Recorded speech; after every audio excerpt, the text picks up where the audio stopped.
Hello, fellow drama lovers, Reddit lovers, lovers of all things.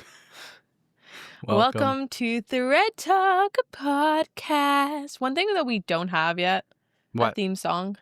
We're never going to do a theme song. No, never? Never. We've only been doing it for a year and a little bit now, but... Theme songs are overrated. I mean, it could be fun. No. We should make our own if we ever do one. You should. I had a theme song intro, and you told me I had overused it. I wasn't allowed to use it anymore. What was it? Me singing? Yeah. That's not the same thing. You just said you wanted to create one. You already did. Mm-hmm. I don't like The audacity, guys. Welcome to episode 73. The audacity. This is a clutching your pearls type of episode. Huh? What was that? That was my take of. I tried to do that. This is not what came out, though.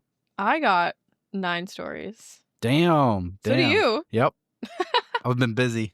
We have been busy. Busy. We will see how many we can get through today. Any leftovers will be on our Patreon that's coming out this Friday. And if you guys are new, how we do it here is Teresa has her own stories that I haven't heard before, and I have my stories that I haven't heard before. So each of us gets to blind react to each other's stories, and it's always a good time.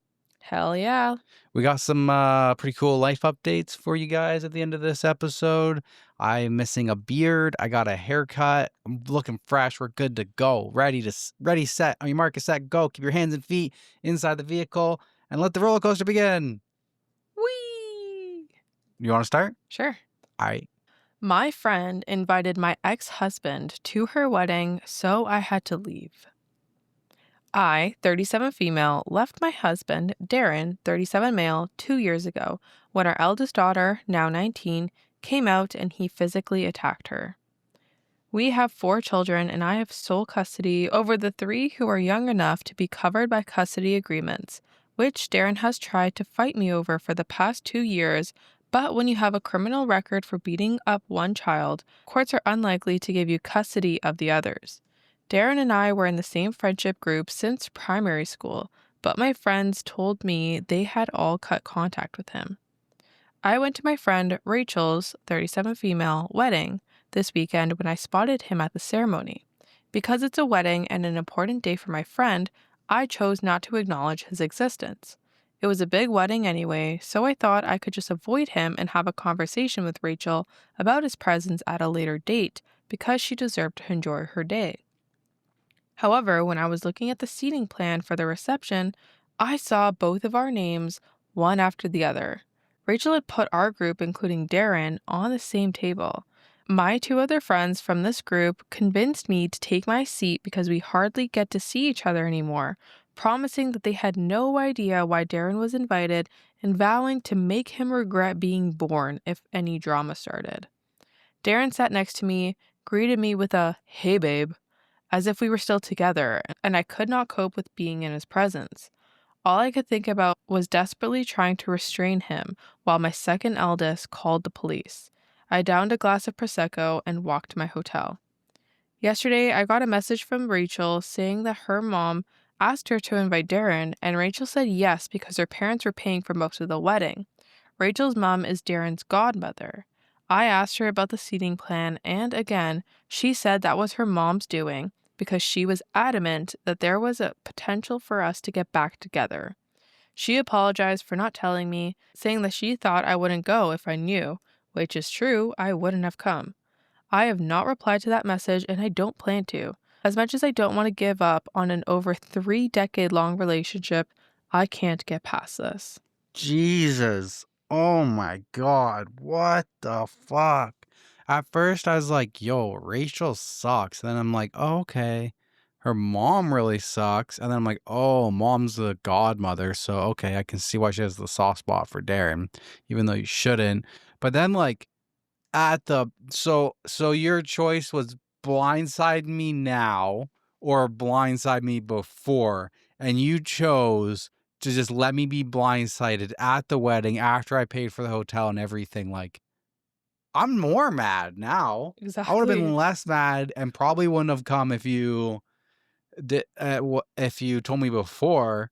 And then maybe you could have told your freaking mommy that, hey, my friend's not coming because you think they're going to get back together because he's an abusive piece of shit and you're fucking psycho. So how about you fix the seating plan? That'd be great. Thanks. Like, at that point, why admit it? Right? Why admit it? Why be like, oh, yeah, I knew you weren't going to come, but I just didn't want to tell you.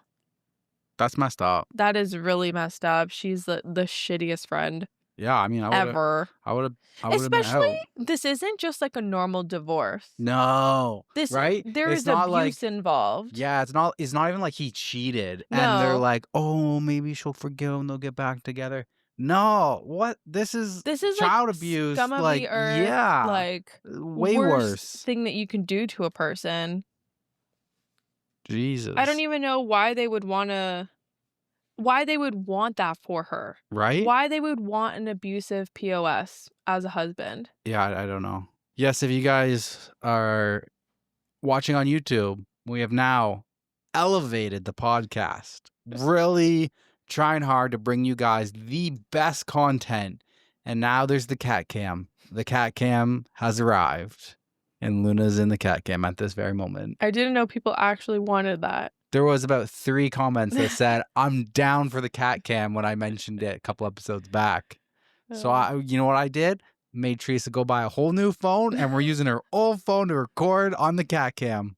I was getting a new phone anyways. It was Madison's phone, actually. Good old Madison. That's two I bought hand-me-down this, iPhones yeah. for Madison, my sister now. All right. Okay, let me read the top comment. I don't care what Rachel's excuses are. She's the bride. She makes the final call, no matter what her mother wants. I would think most vendors want some kind of signature from the couple to approve things. Rachel's a coward that would rather place blame for her decisions on someone outside your friendship group. 100%. Like, she still was like, oh, okay, Mom, you're paying for everything, so I'm just not going to say anything. Okay, there is an update that comes 2 days later. Thank you to everyone for their support in the comments. I did not reply to Rachel and just blocked her, but her husband called me yesterday. He apologized, but then went on about how hard this is for Rachel and how she feels that the day was tainted for her. I told him that how she sees her day is not my responsibility, and I ended up blocking him as well. I talked to one of the members of the friend group, and he apologized for convincing me to sit down at the table. He said he thought more about wanting to have the group back together than how it would affect me. He then told me about how Darren told Rachel's family members who asked where I was that me seeing him reminded him too much about our son who died 2 years ago, and I had to leave. He was referring to my daughter, who is a very much alive trans woman. Apparently, no one in the group attempted to correct him, so I have just removed myself from the group chats and I'm going to try to make better friends. Also, thank you to the people who wish my daughter well. She wanted me to say that she really appreciates it and she is starting to thrive despite the mental scarring and tinnitus her sorry excuse for a father gave her. I could not be prouder of how far she has come in her journey, and in September, she will be the first person in my family to go to university. She's taking a page out of the Petty Queen's book and getting her revenge with a life well lived. Love that. Yeah, I love that too. Damn, that's fucked. That's even, this dude is more fucked up. And yeah, it's like she said, like you're just letting you're passing on, the buck stops with you, girl. You're passing it on to your mom. Like at the end of the day, you had the final decision for everything. So you're just making excuses. You chose not to do anything. Here's your consequences. I don't give a shit that your day was tainted. I didn't think it was tainted for me. Oh, boo-hoo, your day was tainted because of your own actions. So don't blame me. Exactly. Suck it up. I would just love to know what she expected to happen. Oh, They were just going to be cordial. like she knew the seating plan was there and she knew everything. So like literally what did she expect was going to happen? Yeah. Like that's your own damn fault because you knew what was going to happen. She knew she wouldn't have showed up. So did she think that she was going to be the bigger person and just like not say anything? I don't know. Also, the friends are so shit. Friends are shit. Be just like bystanders. Just sit down. Don't worry about it. We'll make it. We'll make him forget the day he was born or something. We'll protect you. You didn't do shit. The fact that he also like said he referred to his daughter as the son who died. Yeah, it's fucked. To Rachel's family members, and they didn't say anything. Everybody here is an asshole. Yep. All right, let's move on. Over to me. I think this woman is using me for free childcare. I, 24 male, teach boxing in my spare time, and one day a week I teach it to kids. There's a mom who I'm starting to feel like is taking advantage of these classes. She's increasingly late with picking up her kid after the session. To give some context, this is a rich woman. It's not that she's out working a job. She's a stay-at-home parent. No other kids. She told me all this because another thing she loves to do is have really long conversations with me on top of already being late. She's been late most of March, 3 classes now. I talked to her about it at the end of the month and she apologized and says it wouldn't happen again. It did. 2 times now. So I started timing her. The second week of April, no class the first week, she arrived 45 minutes late, then spent maybe 20 minutes talking to me. The other day, I timed her again. She got there around the 1 hour mark. I made a point to show her my timer and give her a warning that I will remove her kid from my class.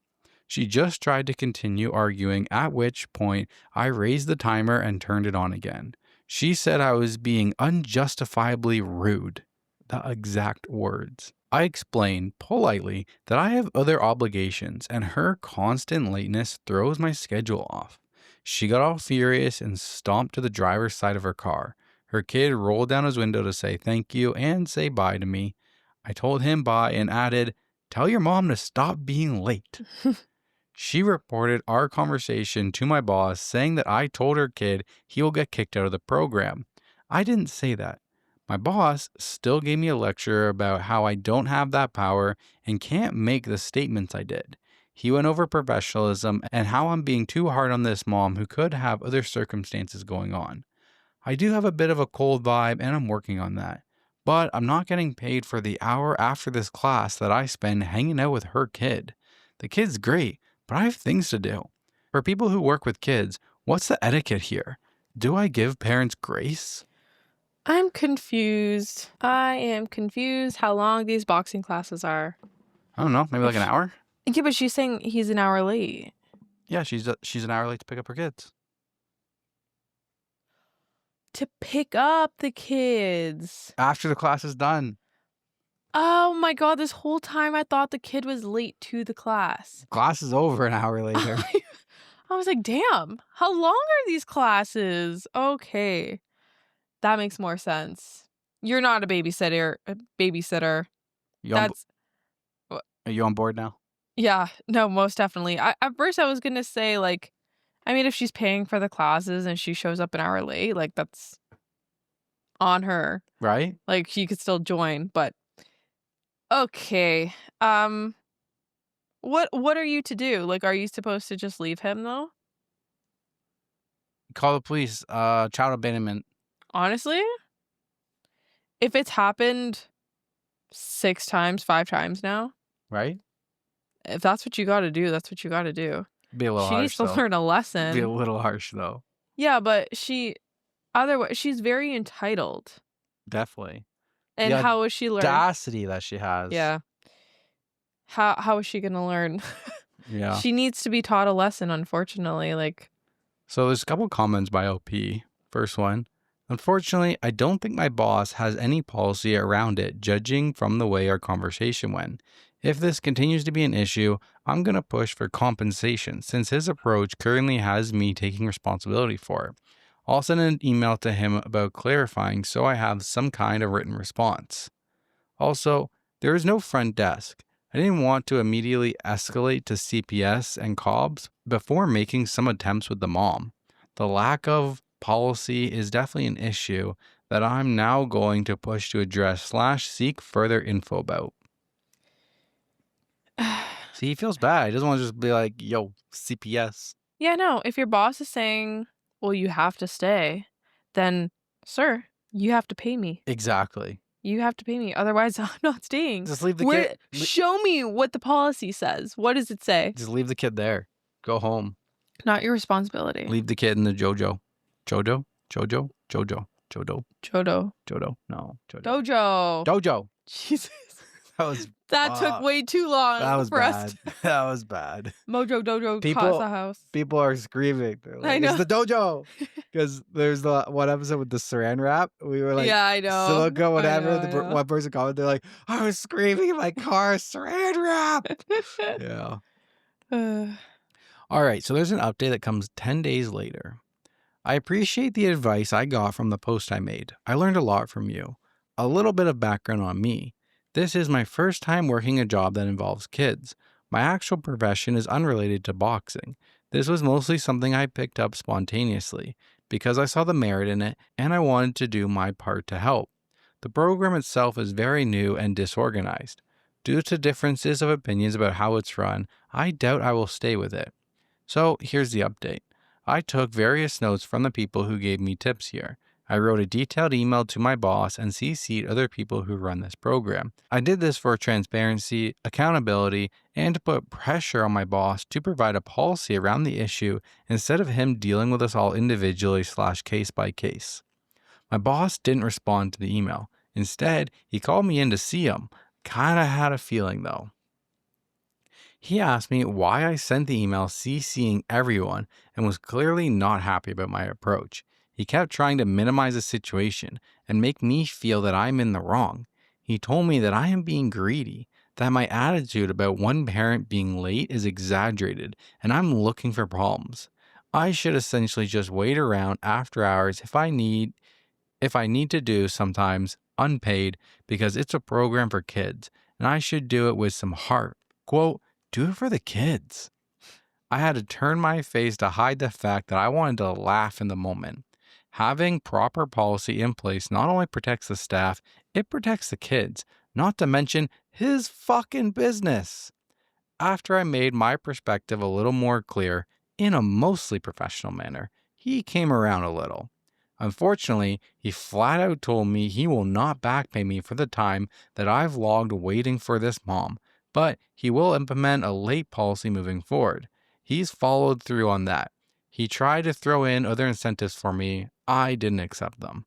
That mom wasn't late this week. She did try to catch my eye when she picked up her son and I ignored her. She ended up getting out of her car and asked me if I saw her waving. I kept ignoring her. She wore me down because she kept following me around while I locked up. I informed her why she's getting the silent treatment. She apologized and also tried to write me a check on the spot.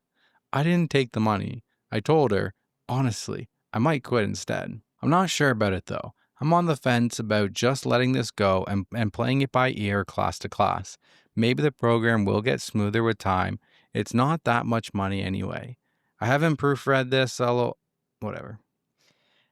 You should have taken the check, bro. Right? Why not? You wanted money. Why not? Don't say no to money. It's her fault. It's not okay. Yes, your employer is enabling this, but it is her fault. Like you should be Yeah. taking it from her. Why- She's the one that owes you She owes money you for your time. for babysitting. She's time to pay.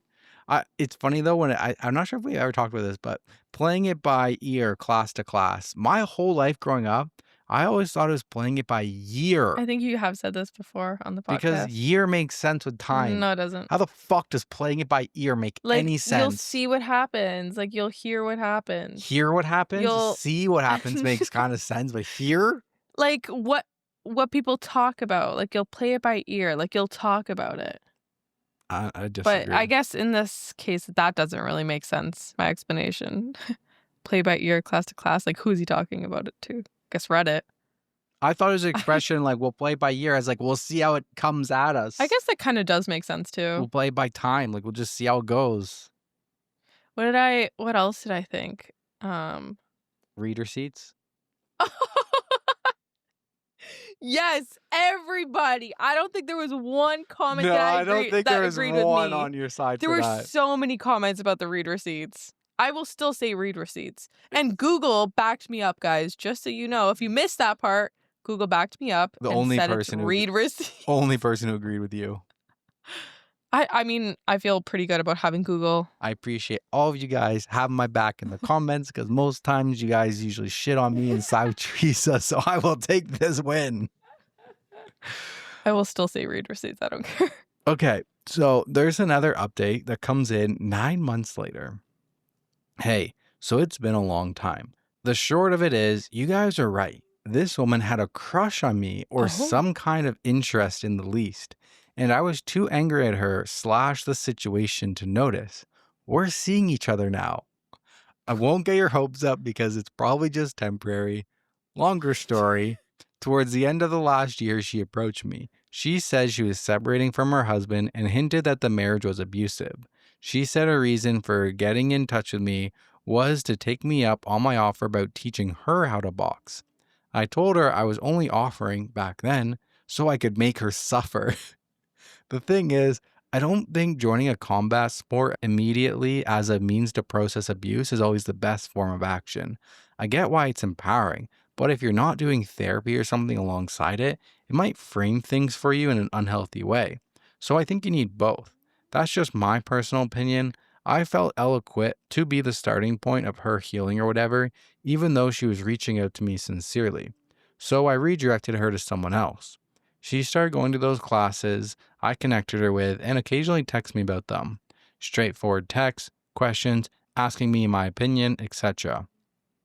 We'd have short exchanges, a few texts back and forth with no pattern, and a lot of gaps in between. About a week ago, I ran into her in person and she convinced me to have coffee with her, and I don't know how to explain it. There's some kind of intensity between us, and we decided to see where it leads. Given how many people thought something was there and how oblivious I was to it, I felt like this might be worth sharing. Didn't know her age back then, but I found out she's 32 and I'm 25. I know. cougar. Damn, okay. I would love to know who was in the comments saying she has a crush on you. Like she was trying to get his attention, trying to give him a check. Like, I don't know. She kind of was. I did not get that vibe at all because how did you come to that conclusion when she's an hour late? Like, was she trying to She did upset try you? to catch my eye when I picked up her son. I ignored her, and she Yeah, was like, I she thought was because she felt bad. she was chatting him up before other times and I stuff. guess that is true. Like, he did say she kept him late. Yeah, I don't know. Still, I would have never came to that conclusion. Me either. Damn. Well, okay. Well, it's only been a week. Good luck, buddy. I thought he said we're seeing each other now. I thought it was a lot more serious than that. Right? At least him and the kid, they got some. They know each other. Do you hear Luna snoring? Oh yeah. Can you guys hear Luna snoring? I don't know. She's taking a little nap. The cat cam is coming in clutch right now. Perfect. You guys getting mad content on YouTube. All right, back to you. Help. I, 26 female, think my boyfriend, 30 male, is exaggerating or faking his illness. Oh, what's that called? It's a syndrome. Is it? That one story I read where people fake illnesses to Oh, get yeah. attention. It's called something. It is. Shout it out in your car so we know what it is.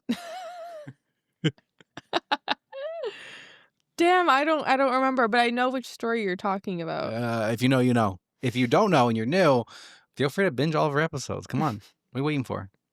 Pause here, go binge, then catch up. Saw someone's post yesterday about navigating life with a partner who has fibromyalgia. That's not Fibromyalgia? it. No, that's Fuck. not it, bro. That is not it. I'm so No, that's something dead. else. Fibromyalgia is a disorder characterized by widespread musculoskeletal pain accompanied by fatigue, sleep, memory, and mood issues. I butchered that. Muscle that word. skeletal. Yeah, that's it. Yeah, I knew it has something to do with like your bones. Okay. I mean, I don't know if that's actually the same thing. Okay, anyways.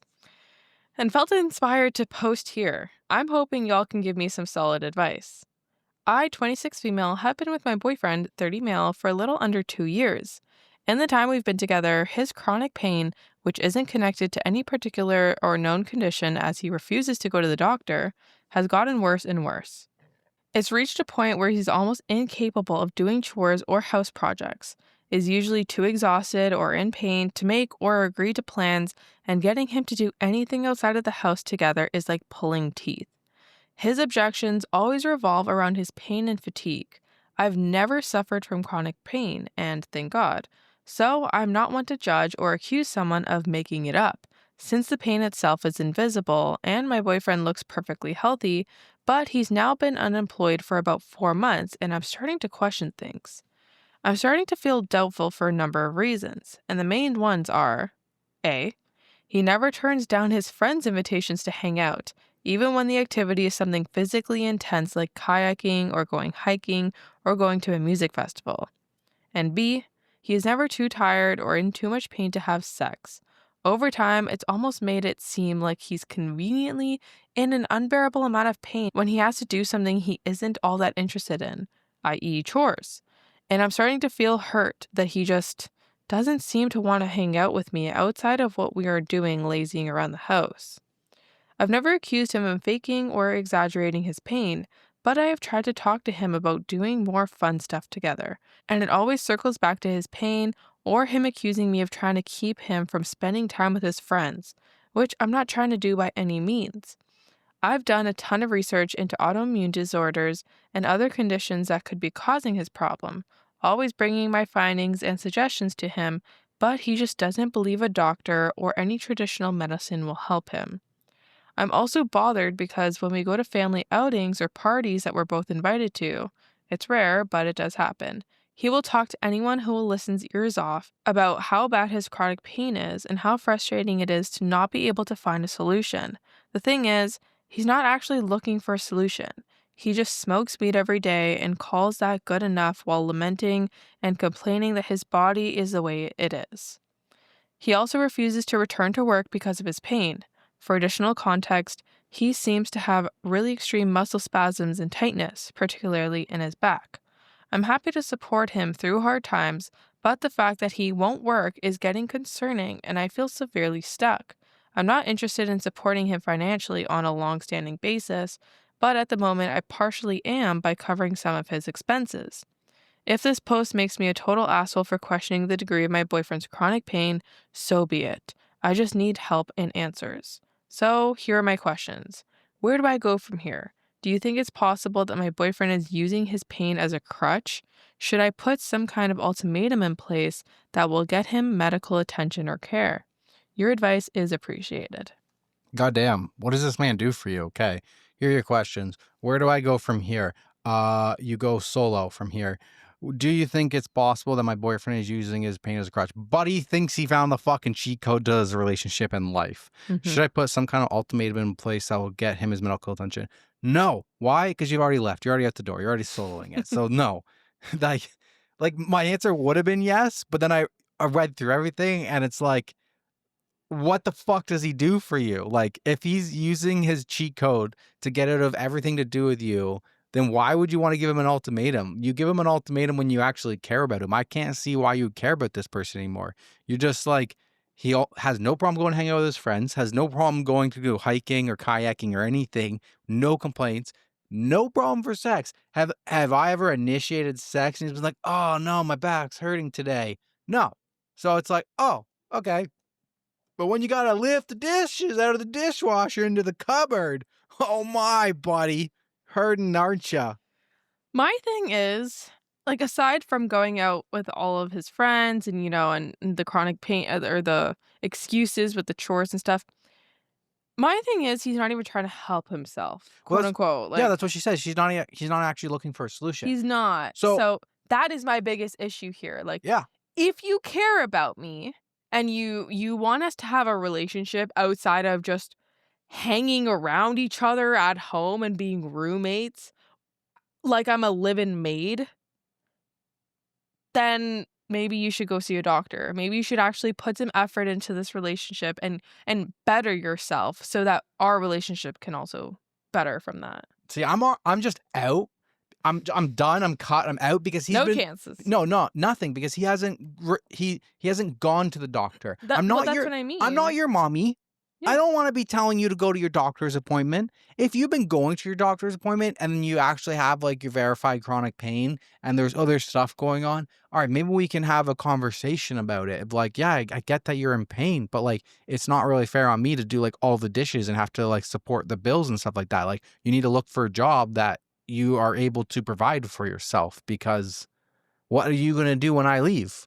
He's just taking advantage of her. Yeah. Bro thinks he found cheat code. Yeah. This update better be I dumped his fucking ass and left him around the corner. Okay, top comment. Even if he does have chronic illnesses, he isn't doing anything to get a diagnosis or treatment, and he is willing to push on for things that benefit him and him only. He's also developed a drug addiction, and he has no plans of curbing. I am chronically ill. I am busting my ass trying to find answers and help because living like this sucks. I do everything in my power to support my partner and care for our home.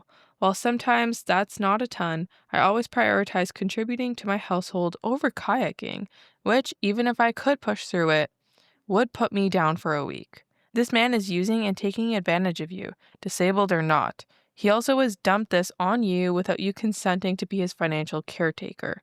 You're not married. There is no in sickness and in health here. Leave him. Yeah, leave him. Vote 2 votes. Update comes 3 days later. Thank you to everyone who responded to my post and was compassionate and kind. It was incredible to hear from so many people who actively battle chronic pain and illness, and those with loved ones who do. I hope to continue deepening my empathy towards anyone who is struggling with an invisible illness. On to my update. Armed with some fresh perspectives and some fresh frustrations, lol, I talked to my boyfriend and told him that he needs to see a doctor or I will no longer be able to support him financially and stand by while he remains unemployed and unmotivated to get the help he needs.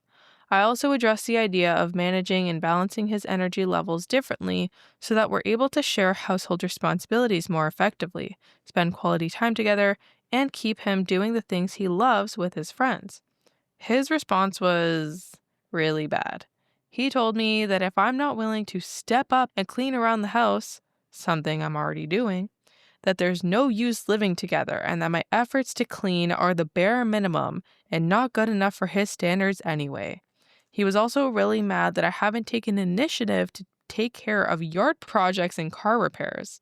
He sat there and spouted off a whole list of things I'm not noticing and cleaning. And once again, he was focused on this idea that I don't like his friends and am jealous of them and want him spending less time with them, which isn't true at all. This really stung. He basically brushed over everything I said and focused on my perceived faults. This told me everything I needed to know about him, and I told him I was leaving. He was just mad, not sad or hurt at all. I'm still crying excessively over his whole reaction. I still don't know how real or unreal his chronic pain is, but I guess it doesn't matter anymore. Thank you again, everyone, for your support and kindness. I'm truly at a loss. It doesn't matter anymore. It's not your problem. And there's one amazing sign when you're at the end of your relationship and when you break up with someone that tells you made the right decision is they get angry at you. They're not sad. They're not hurt. They're not sorry. They're not sad that you're leaving. They're just angry at you. It's like, I made the right decision. Yeah, very telling. Top comment. OP, I remember your first post. I know you're very sad right now and you have the right to be, but don't let grief overstay its welcome. You are so much better off, and he just lost his bang maid. Expect him to come crawling back when he realizes you're serious. Don't believe anything he says. This internet stranger is proud of you. You deserve someone who can be your partner regardless of whether they have an illness. That doesn't mean they're critical or cruel. Absolutely. He's going to come crawling back once the dishes pile up and he realizes that you haven't come back. I hope nobody else puts up with this. Right? Alrighty. Okay. Back to me. Am I the asshole for not standing up for my pregnant fiance who ate my daughter's cupcake? I'm pretty sure we read 14 days ago. I, 36 male, have been with my fiance, 33 female, for 3 years. I have a 10-year-old daughter from my previous marriage. Her mother passed away when she was 2.5 years old. My fiance is currently pregnant. Yesterday, my daughter asked me to buy a giant cupcake from a bakery near my work. She wanted to take it to school to surprise her friend for their birthday. I also bought an extra cupcake for my fiance. She devoured hers right away.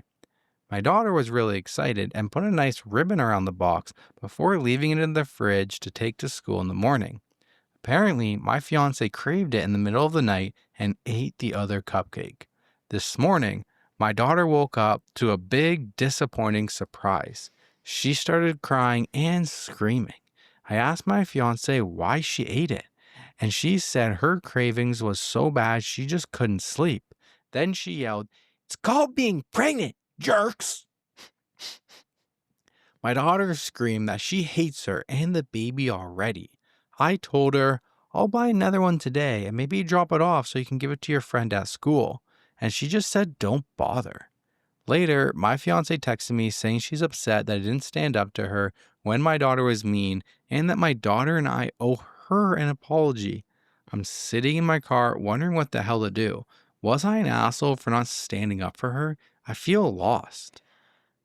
I've never been pregnant before, so obviously I cannot speak on the cravings preventing you from sleeping. I can, because when I read this, I was at Madison's house, my sister, Oh, yeah? on a Thursday, and I asked, and we walked through this whole scenario. Tell me what she said. Not in her right mind would she ever think that this would be okay. Exactly. I would like to believe that even if you are pregnant, you still have empathy. You still, like, okay, no matter how much you are craving something, you can still put that aside and understand that there is a little girl excited to wake up and eat this cupcake. There's a ribbon on it. Not even eat it. It's for her friend's birthday at school. Oh, sorry, I keep missing stuff. She needs to take it to her friend's That's birthday at even school. worse. Listen, you're pregnant, and we got the last slice of cake in the fridge, and it's like, I got cravings. I'm just eating it. No problem, honey. You do you, whatever. This is wrapped up with a ribbon, somebody's birthday gift. I don't give a shit what your cravings are, especially when he went out of his way and got an extra one for her. Yeah. I think that was probably the problem. She had it. She's like, "Damn, that was good. That was good cupcake." I want more." Right? Yeah, no, I would like you don't lose your mind when you're pregnant. Right? Like you're still the same person. Yes, there's cravings, and again, I don't want to assume things here because I've never I don't have a foot in this race. I But feel like it's a toxic trait thinking that you can use "I'm pregnant" as an excuse to do anything you want. yeah, we had Get a jail free card. story with the cannoli, wasn't it? Or the puff pastry. Some guy owned a restaurant. Oh, Right? yeah. And someone like ate like 70. Well, she brought her like, friends. Yeah. And he ate all the food in the bakery for a wedding or Yeah, something. yeah. That one was definitely more intense. So, talk comment. It was clear the cupcake was for your daughter / your friend. Even if you're craving, you don't take things that are someone else's, especially from a literal child. She also could have offered to buy a replacement cupcake herself, but didn't and insisted your daughter was the jerk. Sure, there are cravings. There's also self-restraint. She took candy from a baby and wonders why it's crying. Damn, for real though. But like, daughter's like, "Yo, I hate the new baby already." Like, Yeah, also like what are you trying to do? Like are you trying to have a strained relationship with your stepdaughter? Like this is going to put a wedge between you guys. So like why do that? how do some people just not give a fuck? Not give a fuck, just not give a fuck. I shouldn't have said that twice. And I'm just realizing now I could have edited that out. It's very audacious of her. The audacity on that one.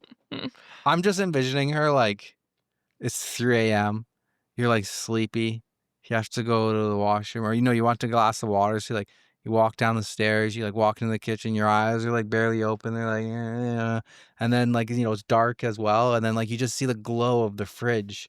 And then somebody behind the door, and so you pull the door open, and then there's just this gremlin there, just like cupcake all around face and like on the nose, and just eating the cupcake.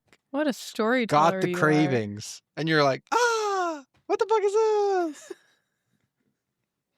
I could actually visualize that in my head. You're a good storyteller. And then the sun comes up. Daughter cries. Okay, back to you. All right. This one comes from r/ThreadTalk podcast. Am I the asshole for not wanting to pay $35 for dinner and an activity at a friend's place? I have a small group of friends who I have known for 4 years through uni. We live about an hour away from each other, and one of us lives 5 hours away.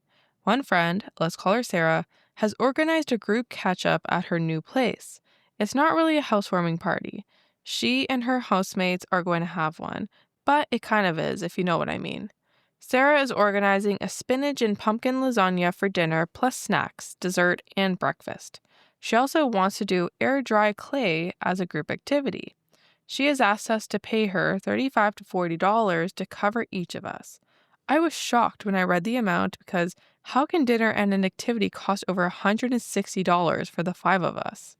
She said food costs a lot at the moment, which is kind of true, but veggie lasagna is pretty cheap to make, and she said she is looking to buy some air dry clay kits for us. 3 of us have heap of air dry clay tools, and I also have a couple of packs of clay, so I offered to bring my stuff to save her buying new stuff. A pack of air dry clay from Kmart is $3.25. That would be a total of $16.25. Most of us aren't really big eaters, so food shouldn't cost much. 3 of us will need full tanks of fuel, $50 plus, to get there. We can't carpool due to schedules clashing, plus alcohol if we want. So I am wondering where all of this money will go that she wants us to transfer her, because I don't think I can afford it, and I don't think it's very reasonable. When I offered to bring the clay and tools, she said yes, that would be great, but she still wants at least $35 from me. I have grown up thinking that when you host dinner and invite people over, you provide dinner and don't ask your guests or close friends for money. I currently have multiple things to pay, like rent to my parents, payments, fuel, savings, and money aside to get my car serviced. I do spend a little on myself each week like anyone would. I told her about my upcoming payments and how I probably won't have that much spare to give her. She said, I don't have much money at the moment because I'm supporting my boyfriend and I. So if you can, it would be very appreciated. I don't know what to do. Would I be the asshole if I didn't go because of that? Again, she will have $160 to spend on a veggie lasagna, snacks, dessert, brekkie, and air dry clay and tools, some of which doesn't even need to buy. What is she doing with this money? She's obviously making this a fundraiser. Okay. Making it a business. Where are you from? Just curious, because to me, $30, not that much money. But then I'm like, in America, $30 would seem like more money to an American. And then if in the UK, well, I guess there's no pound sign, so I'm gonna guess America. But like as a Canadian, I'm like, $30 doesn't really go very far. So it's like more reasonable. But in America, $30 goes a lot farther. Yeah. So it becomes more unreasonable. But it is like what she said, like when you invite guests to your house, you are like, we have never asked for money from anybody that we've invited over to our place. No. That's just not something that we would ever do. You know what the solution is to this? Don't go. Okay, yes, don't go. But the host, if she can't afford all of these meals and everything, then she needs to ask other people to bring something instead and do like a potluck. Yeah. If that's the issue, like everyone needs to pitch in. You don't ask your guests to bring money. Right? It's like $35 to $40. It is definitely overkill for a veggie lasagna. Like a lasagna is like literally all you have to buy is lasagna, like pasta sheets. Yeah. Maybe some like, oh no, vegetarians have cheese, and like, I don't know, she was saying like pumpkin and stuff. I don't know. Snacks, like a bag of chips, and then breakfast, like eggs and bacon. All of that would cost like $40. Yeah, I don't know, because when I was going through it, I was like, oh, there's like dinner, games, and breakfast in the morning. I'm like, $30 was like reasonable to me for that. So like, I'm like, is my money perspective off? Because I'm like, if you're staying for breakfast too, do I find it weird? Yes, because we would never ask that for anybody. But, other people in tighter financial situations. But I think my money is skewed, and I think $30 may be too much. Maybe like 15 to 20. When you include in the breakfast too, I was like, okay, well that brings it up. If it was realistically, okay, let's just like math this out right now. I'm not good at this. Okay, like pasta, what? $3. I have no idea. Okay, let's say 2 packs of pasta, $6. That's it? Yeah. Pasta's not expensive. Okay. Okay. Let's say $6. Okay. Pumpkins are expensive nowadays. Do you actually need a pumpkin, or do you need just like pumpkin in a can? I have no idea.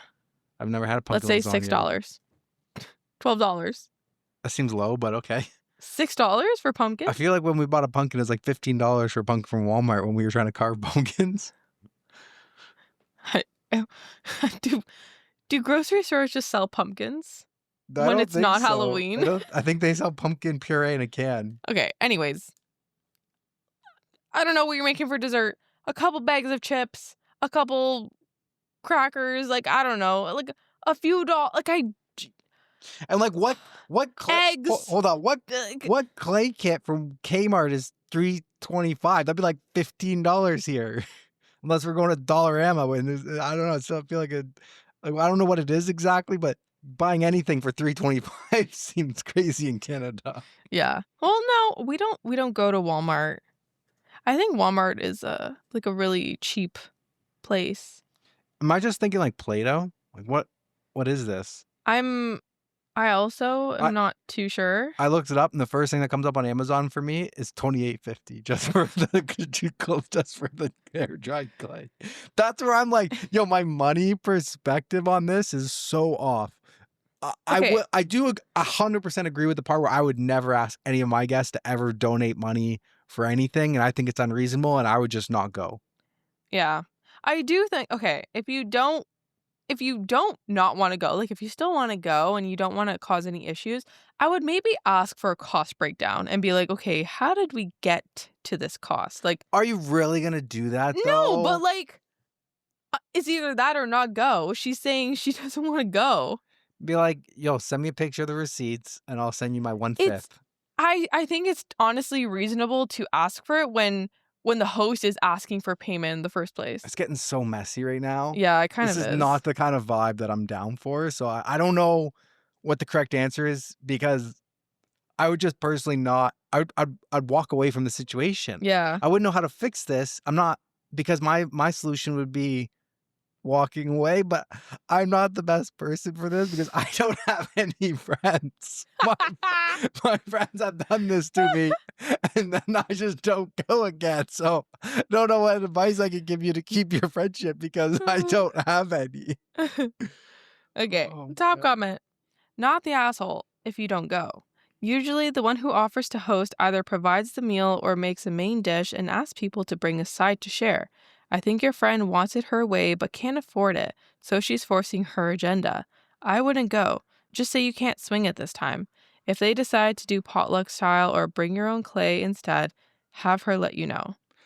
That's exactly what's happening here. She wants to do her menu, but she wants everybody else to foot the bill for her creative talent. Yeah. But that's not what you do. Yeah, you do a potluck style. If you're like, hey, it's BYOB or BYOF, bring your own food and you bring your own booze and bring your own clay, BOIC. So it's like we can do a potluck style and everybody's happy. I personally love potluck style. Me too. Less That's pressure what we did on the when we host. hosted Friendsgiving. I love it because people bring different dishes and it's great. Yeah. Great. When I like offered to host, like we hosted 8 people in this tiny condo. Mm-hmm. And my first thing, like I wasn't shy to say, like, because I knew it would be so expensive too. It's not only like the prep, but I knew it was going to be expensive. I never think of things like that. I did. But I was like, okay, like right off the bat, like I cannot be cooking everything. So like we're doing like, what can everybody bring? Mm-hmm. I wasn't shy to say that. Like, I don't think it's like, you're allowed to say that to your friends. Yeah. Like, okay, yeah, you're in charge of the mashed potatoes. You're in charge of the green beans. Like, you know what I mean? Oh, for sure. I feel like I have a problem because I'm like, I try to be a frugal person, but when it comes time to like actually do something, I don't think of the cost that it's going to cost to do something. Mm-hmm. Like you just said, I would have thought about how much it would have been to like cook the food for everybody. I would have been the one cashing out at the cashier and be like, what if the bill's $250? Remember I wanted that ham? Yeah. It's like $60. It'd be like a $66 ham. I was like, wait, this ham is this much money? I didn't think about the cost of it. I'm just like, I'm getting that ham. I want that ham. I go to get the ham and I'm like, this is how much this thing costs? Goddamn. I've realized that in the last few years after offering to make a lot of things for family and friends. You do cook. Yes. You always have to bring something. You're Yeah. always making stuff. I love doing it, but yes, it has been like, I'm like, oof, How much is that gonna that's cost? expensive. Yeah, right. Like we made those little pork sliders on the brioche little slider buns. Brioche. The brioche, yeah. I'm dad brioche. Brioche. And that's one thing where I'm like, damn, that barbecue pork package was like $15. Oh, the pulled pork. Yeah. Pulled pork. I was like, damn, that was expensive. We can't bring those to And family that functions and anymore. that feeds like what, 3 people? You'll smash like A 3 pack of of those. You'll those? smash like 3 of those little burgers. So that's too expensive. That's a good one too. But Yeah. I feel like all of our family functions or anything, like they're all like potluck style. We always bring something. Try Yeah. and bring something. Except my mom, she always wants to take on everything by herself. That is so true. She always does. Then she throws out your stuffing. Sorry, Branko. That triggered me so bad. Stop. Okay. All right. Update. This is what I texted our group chat. We haven't discussed this get together privately. We always discuss in our group chat. Quote, Sarah, you could easily buy that food from Aldi for less than $100. For clay, you'd only have to buy a few packs, which would be about $10. Where is the rest of the money going? I am sorry, but you are hosting. Normally, when you invite people over for dinner with a menu of your choosing, you don't ask for money. If you are struggling with money, you should look at other options. I know for a fact we won't eat all of the food and some will go to waste, so I'm not really comfortable giving you $40. Plus my full tank of petrol to get there, plus alcohol. My parents have blocked out the date anyways because it's the last weekend we have free as a family and they want to get dinner for my graduation as they won't be here when I graduate uni. So I'm sorry, but I won't be able to come. I'm so sorry, but I'm getting whiplash right now because we're going through it, and she is a girl, right? I think so. Sorry, It's Lily Goes Moo Okay. is the name. So It's okay. I'm going to assume so.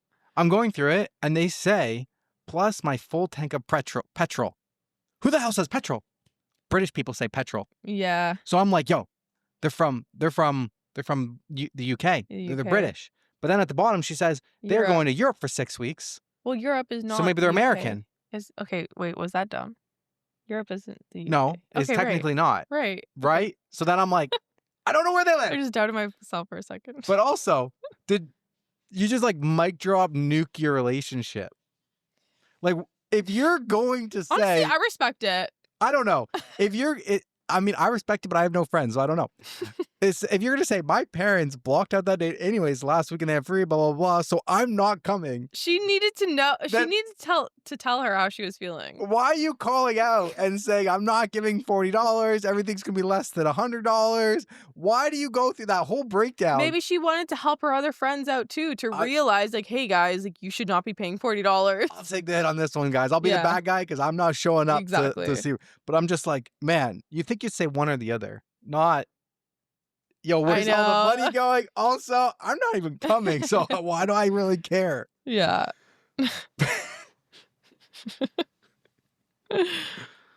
Vote? What? Is she an asshole? Wait, did she even ask that? Yeah, am I the asshole? Are you the asshole for not wanting to pay? No, I don't think you're the asshole for not wanting to pay.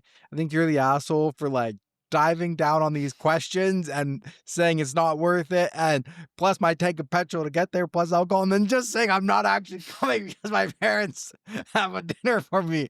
Why did you still type the whole first paragraph? I am confused. I'm sorry.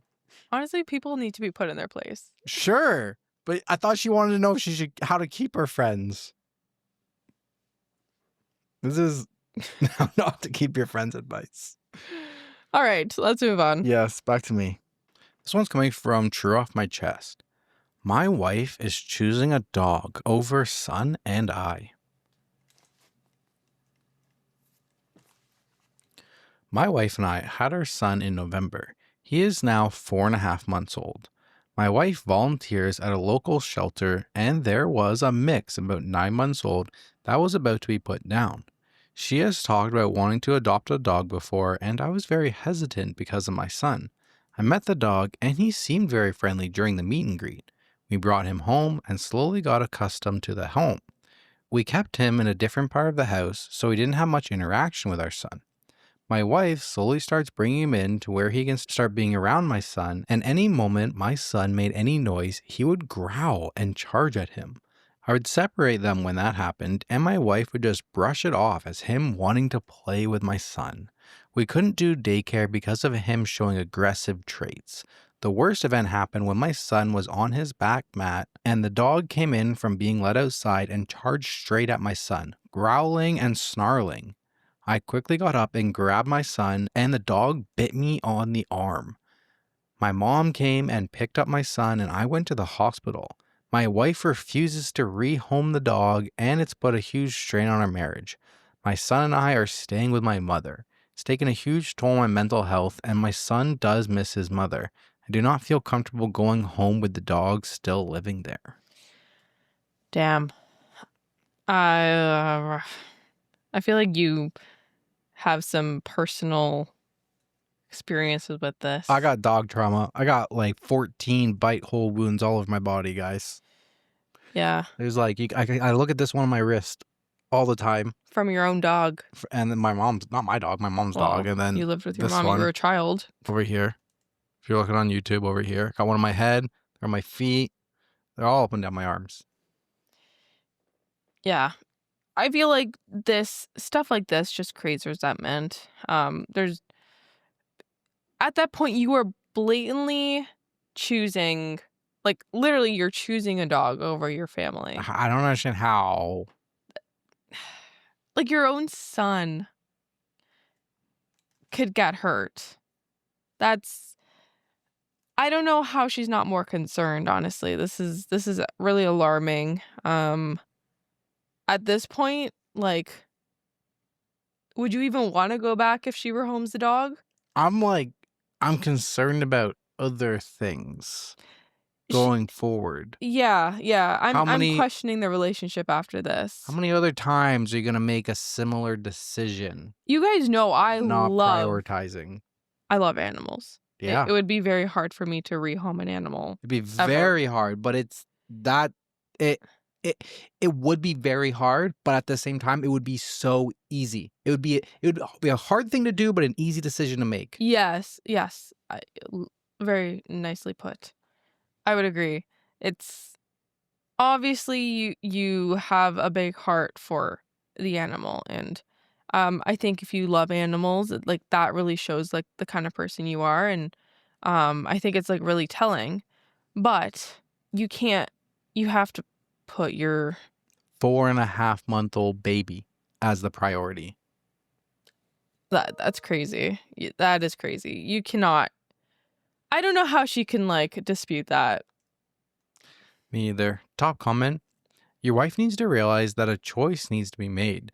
Some dogs simply do not get along with children, and they should not be in a home with children. There's nothing wrong with rehoming. I'm sure there's a childless person or couple who would love a cute little dog, but trying to keep them both in the same house, especially after you got bit, is just asking for something terrible to happen. Then OP says, "Thank you. I've explained this to her many times. He can't be in a home with children. The shelter also put in his ad that he was good with children and other animals." That's probably what she's holding on to. Like, oh, like he's just playing. He's just, he's good with kids. Like, I don't know. Just trying to make any excuse. Yep. That's rough. Right? Pun intended. Did you like that? Yeah. Laugh harder. The heck? Okay, me? Oh, here she comes. She's coming back. Me? Okay. Oh my God, this guy's been through, oh my God. This guy's been through it. I looked on his profile for an update to this story, and I found one that was slightly older, and it comes from off my chest. I, 29 male, and my wife, 30 female, are expecting our first child in November. She's 16 weeks currently. I had to travel for work this past week when I got a call that my wife was in a car accident while doing errands. My brother rushed to the accident and made sure my wife was okay. My wife was okay, but had to be taken by ambulance. The driver was texting and driving and hit my wife while stopped at a red light. The driver had 2 dogs in her car, and instead of making sure my wife was okay, screamed at my brother that my wife was to pay for any vet bills. I came home on the first flight I could get and rushed to make sure my wife and baby were okay. They were having trouble finding a heartbeat, but after a few seconds we could hear his heartbeat. My anxiety has been through the roof with driving now, and my wife is very nervous about getting into the car. I've been doing everything I can to make sure she's comfortable. I took some time off work and has an appointment with her OBGYN. I just need a place to get this off my chest as my nerves have been horrible. I am so thankful that both my wife and child are okay. Damn. This poor guy. He almost lost his son twice. Poor guy. Before he was even born. Yeah. This dude's whole last year has just been nothing but stress. Jeez. I feel for him. That's rough. I feel for him. Hope it all works out for Opie. Yeah. Okay. Me? On to you. Back to you. Over to you. It's Teresa's turn. Am I the asshole for embarrassing my husband's coworker for embarrassing me and my husband? A few months ago, after many years of trying to conceive, my husband, 32 male, and I, 33 female, had a gorgeous, healthy baby boy.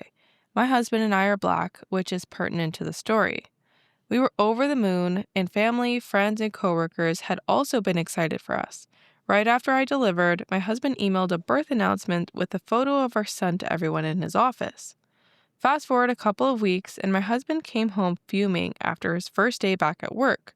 One of his coworkers informed him that another guy in the office, a new young employee my husband barely knew, had been telling everyone willing to listen that my husband couldn't be our son's father because that baby is too light to be his and its hair is too long and straight. That's a white man's baby or an Asian's.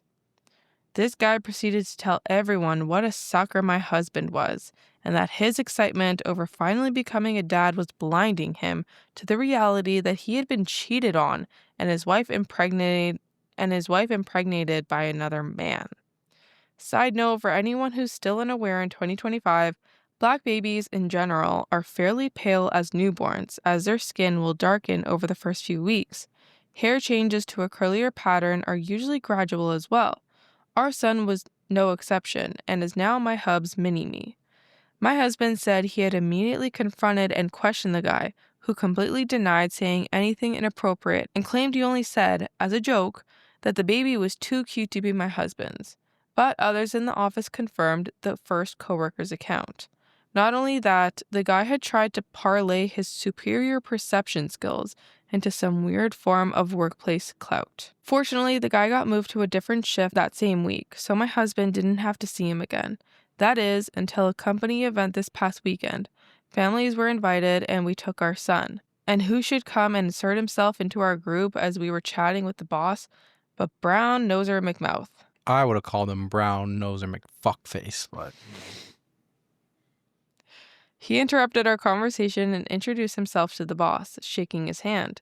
When I realized who he was, my anger came flooding back, and I said, I don't believe we've met, but aren't you the guy who went around telling everyone in the office that I have cheated on my husband with a white or Asian man, and this couldn't be his son? The guy went red and silent. Boss said to him, see me in my office first thing Monday, and walked away. I think someone's fired. My husband said I went too far because it was already over and done with. I said it wasn't done for me until I had my say. And I was the one being defamed, not him. Am I the asshole? No way, put him in his place. That's what's up. I'm down for this. Period. I do have a curious question, though. How often do you think people send a birth announcement to all their colleagues? Have you ever had that happen to you? Actually, we have, yes. We have on Slack, like we used to, as of today, we're officially a Teams company and I freaking hate it. Oh, if you know, you know. Back, back when we had Slack, we had channels that were like workplace or just general updates and stuff. And people would post like, oh, had a baby. This is a picture of my baby.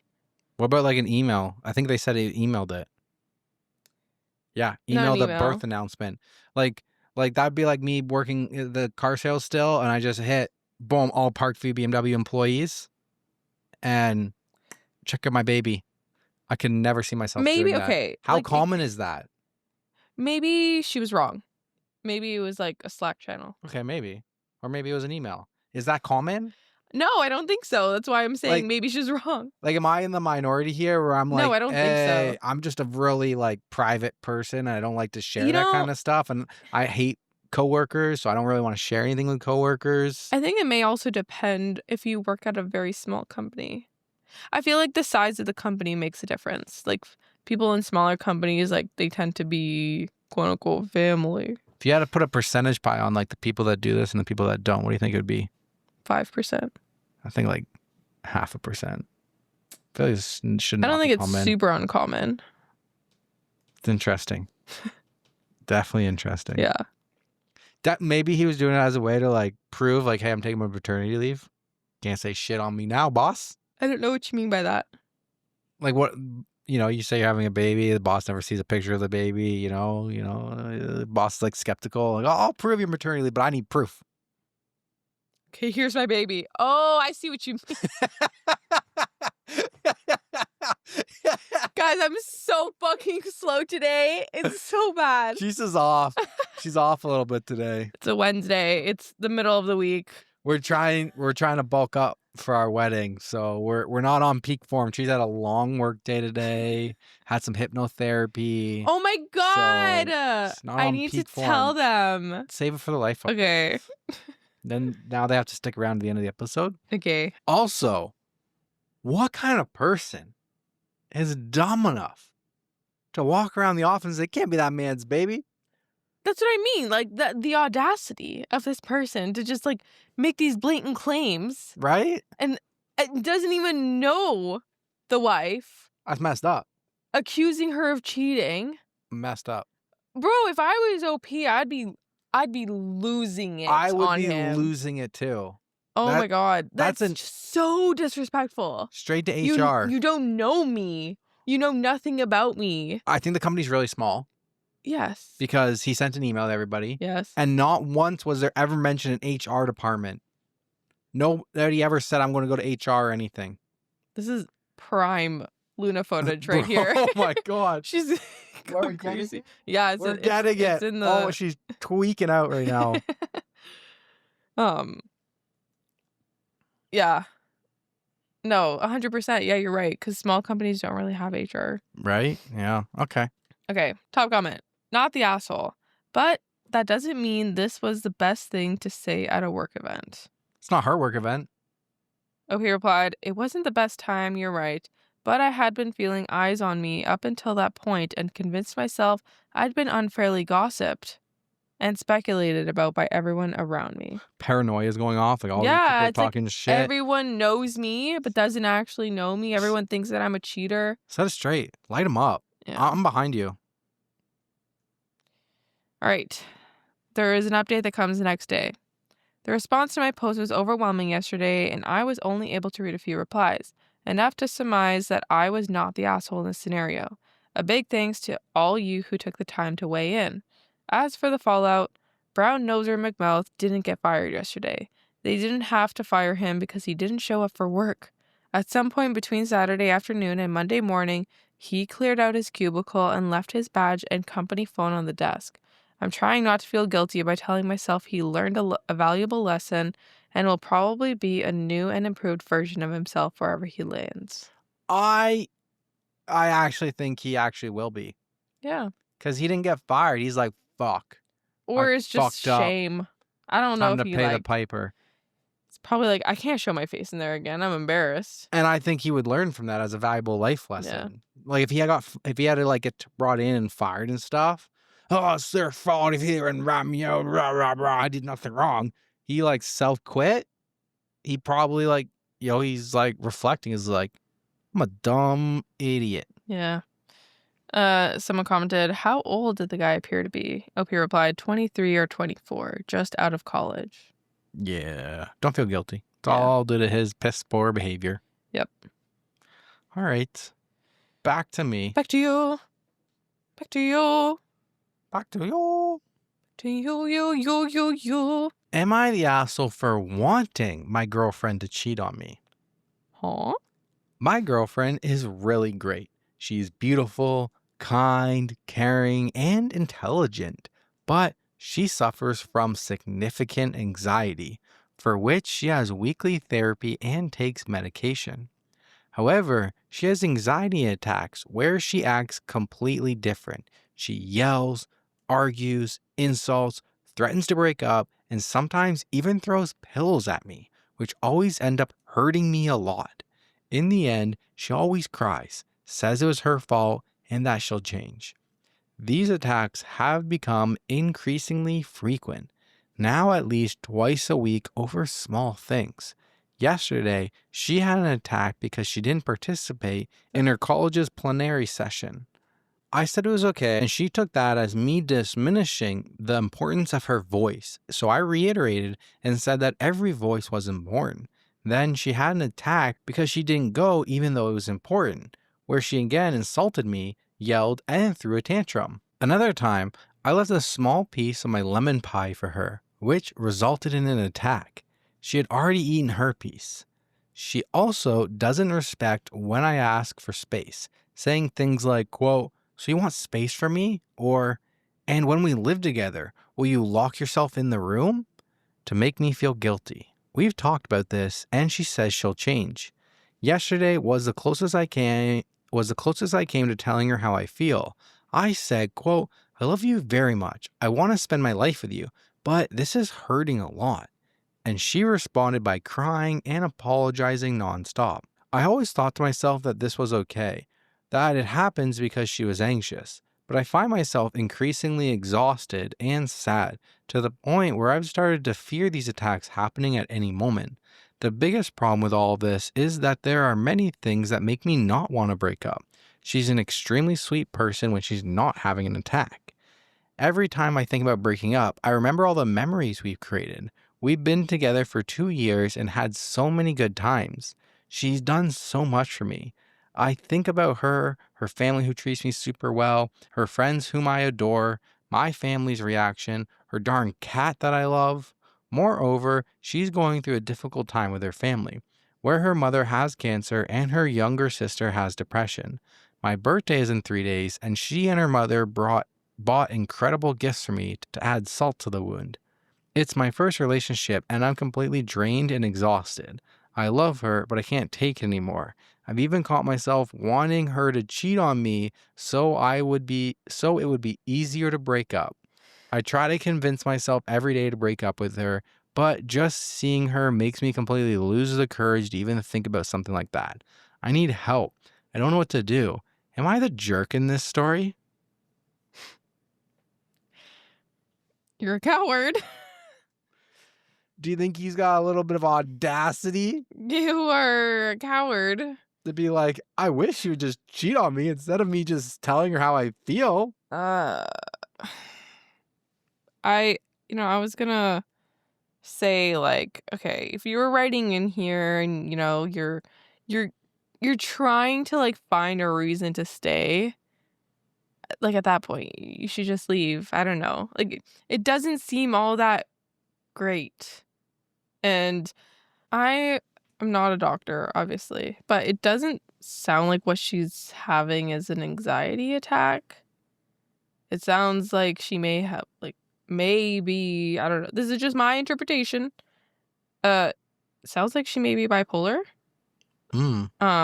Because, well, I mean, her like lashing out and then immediately being like, I know, I'm sorry, like crying and stuff, like it just seems like two extremes. Right? That, again, I'm not a doctor. Doesn't seem like that's an anxiety attack. The whiplash this guy's getting. Yeah. So one of the top comments, you don't need an excuse to leave someone, ever. If this relationship is not meeting your needs for any reason whatsoever, then it's okay to end it. Oh, really? That's good to know. And for the record, I have severe anxiety. It's a condition, not an excuse for bad behavior. You absolutely have a right to expect to be treated with respect and decency by your girlfriend. I'm sure she can manage her emotions with her boss, or with strangers, or out in public, but she chooses not to with you. That should tell you that she holds you in less regard than others. Not acceptable. Yeah. OP replies and says, damn, that sealed the coffin. The only other people she explodes like this are her parents. Yeah, that is a great perspective. Like, you're supposed to be the one that she doesn't do this to. You're Right? supposed to be the one that she cares about the most, but yet she's lashing out on you the most, which is not fair. All right. Back to you. Am I the asshole for asking my friend to leave my birthday party because she brought her crying baby? I, 27 female, recently threw a birthday party at my apartment. It was a pretty low-key gathering with about 10 friends, lots of snacks and a couple of drinks, and just a fun night hanging out. Everything was going fine until my friend, Sarah, 28 female, showed up with her 7-month-old baby. Now, I love Sarah. I know she's a mom, but I wasn't expecting her to bring the baby to a party, especially since we had plans to play games, drink, and chat. The baby started crying almost immediately when they walked in, and Sarah tried to calm her down, but she was clearly struggling. At first, I thought it was just a momentary thing, but the crying continued for almost an hour, super loud and nonstop. It was hard to hear anything over the noise, and some of the other guests were getting visibly uncomfortable. I eventually pulled Sarah aside and asked if she could maybe step outside with the baby or take a break in the other room until the baby calmed down. I explained that it was just hard to enjoy the party with the crying. She was clearly upset and told me that I should be more understanding, since she can't just leave the baby at home, and she was doing her best to keep her calm. She ended up leaving shortly after, and now she's not speaking to me. I feel bad because I know being a mom is hard, but I also feel like it was my birthday and I wanted to have a good time without a crying baby. Some people think I was rude for asking her to leave, while others think I was just trying to protect the vibe of the party. Am I the asshole? Ah, that's such a tough line. Like, no, it's still tough though. Like, she obviously feels like she's not included. I feel like you handled it pretty well. Like, you didn't ask her to leave. You just asked her to, like, hey, could you take the crying baby? Like, could you just step away for a moment to get when you get her calmed down, then you come back? I feel like you should have your self-awareness that other people don't want to just hear your Exactly. baby screaming. Yes. Also, she didn't give her any warning that she was bringing her baby. That too. Like, why would you just assume? Like, it sounds like a young girl. Like, I don't know. I'm assuming like, oh yeah, she's 27. OP is 27. Like, she's having like late 20s girls. And it says just hanging out at night, not like a daytime party. It's like nighttime party, drinking. Exactly. Like, I feel like you know the vibe of something. You also know your friends. And I feel like you also know your baby at 7 months. Yes. Hey, little one, can you handle a couple hours in a loud room without screaming your lungs out? No, you can't do that. I guess Mommy's not going to party, kid. Like, I get what you said, like, not to leave her out, but she doesn't have to be left. Like, she can find other alternatives. Yeah. If you want to go, I think you need to find other alternatives and not ruin it for everybody else. Yeah, I agree. I like that. I'm sorry. You chose mom. You chose mom life. You chose motherhood. You chose fatherhood. You chose baby life. That's going to come with some restrictions. Just don't be delusional and think that you're just going to live the exact same life that you lived before. Yeah, You're exactly. you own a motorcycle and not a car. You got some restrictions. You own a big truck, not a little tiny smart car. You got some restrictions on your parking spaces. You own a big dually and you live in an RV. You got some restrictions. That's not to say, like, she can't be involved anymore. Like, or other people can't make accommodations for her. That is still true. Like, yes, you could have asked her. You could have asked the friend if, sorry, like, I'm speaking as the friend with the baby. She could have asked OP to be like, hey, I have nobody else. Like, I really want to come. Is it okay if I bring the baby? And just like be considerate of other people, I think. It doesn't mean like people can't make accommodations for you because you had a kid. Like, I understand that being a mom like is probably very hard. I wouldn't know, obviously. But I know the saying, like, it takes a village. And it sounds like they were making some accommodations, Yes. but your baby's been nonstop crying for It's an just hour. like, read the room. Your baby's Read been the room. crying for an hour. We're not trapped on an airplane. You have an option to get off. You're not the person in front of us as we're going to Italy with a cowlicking toddler who's just nonstop crying for 8 hours. This is not that situation. Yeah. You could walk out the door. Although those people who sat next to us, they could have went to the back of the plane and made everybody else's problem and not ours. How dare they? How dare they? Top comment. Not the asshole. Her child is not your responsibility, and her inability to find childcare so she can attend an adult function is not your problem to solve. Her giving you the silent treatment is called emotional blackmail. When it starts, it never ends. Hold firm and don't give in. She's the one who decided to bring the baby. She's the one who decided to leave. She's the one who is going to try to punish you by using the silent treatment. She can be the one to reconnect and apologize. Anything short of that is unacceptable. She's beyond rude. Yeah, I like that. Yeah, I agree. OP replied, "Thank you for your reply. You make a lot of good points. I agree that it's not my responsibility to solve her childcare issue, and I shouldn't feel guilty for wanting to enjoy my birthday without dealing with the disruption. It definitely feels like emotional blackmail with the silent treatment, and I'm not about to let that continue. I'll hold firm and wait for her to come around and apologize if she feels the need to. I appreciate you helping me feel more confident in my decision." You stay strong. Hold the line. We got you. We got your back. Stay strong. All right. On to me? Yeah. Am I the asshole for sending my little sister a vet bill after she tried to get my horses to breed? Ooh. I, a 33 female, am a horse breeder and own 10 horses. I have a little sister, 19 female, who was a surprise baby for my parents. They didn't think they could have more after me, so she is quite babied even now. They begged me to take her on to help her get some work, and I agreed, but made it clear she'd have to work hard and there would be no slacking. She has generally been fine with it and enjoys being around the horses, though I do have to light a fire under her arse at times to get her to keep working. The problem, however, arose when a local animal rescue asked me to help them. They had a stallion, which is a male horse for those who don't know. They had a stallion surrendered to them, and they didn't have the capabilities to take care of him. I had a room, so I agreed to take him. I've also arranged a full genetic testing on him to ensure he's all right, as it seems like he was gotten through backyard breeders. I've also made an appointment to make him gelded, as I don't know enough about him to risk him not being gelded. He has What does that mean? It's the same thing as being neutered. Okay. Either chop the balls off. He has his own paddock and is kept in a separate stable than my own horses just to be safe. I'm slowly socializing him, but I'm taking no risks. I've been letting my sister sit in on my breeding planning for 2025, and my main stars are going to be Dante and Willow. They've had 4 successful and healthy foals who are going to go into dressage. I know they work well together, and Willow has had a 2-year break, so she'll be ready to go again this year. The first warning bell I overlooked was that my sister asked about the new stallion and when I'd be breeding him. I explained he'd not be bred as there was too many unknowns.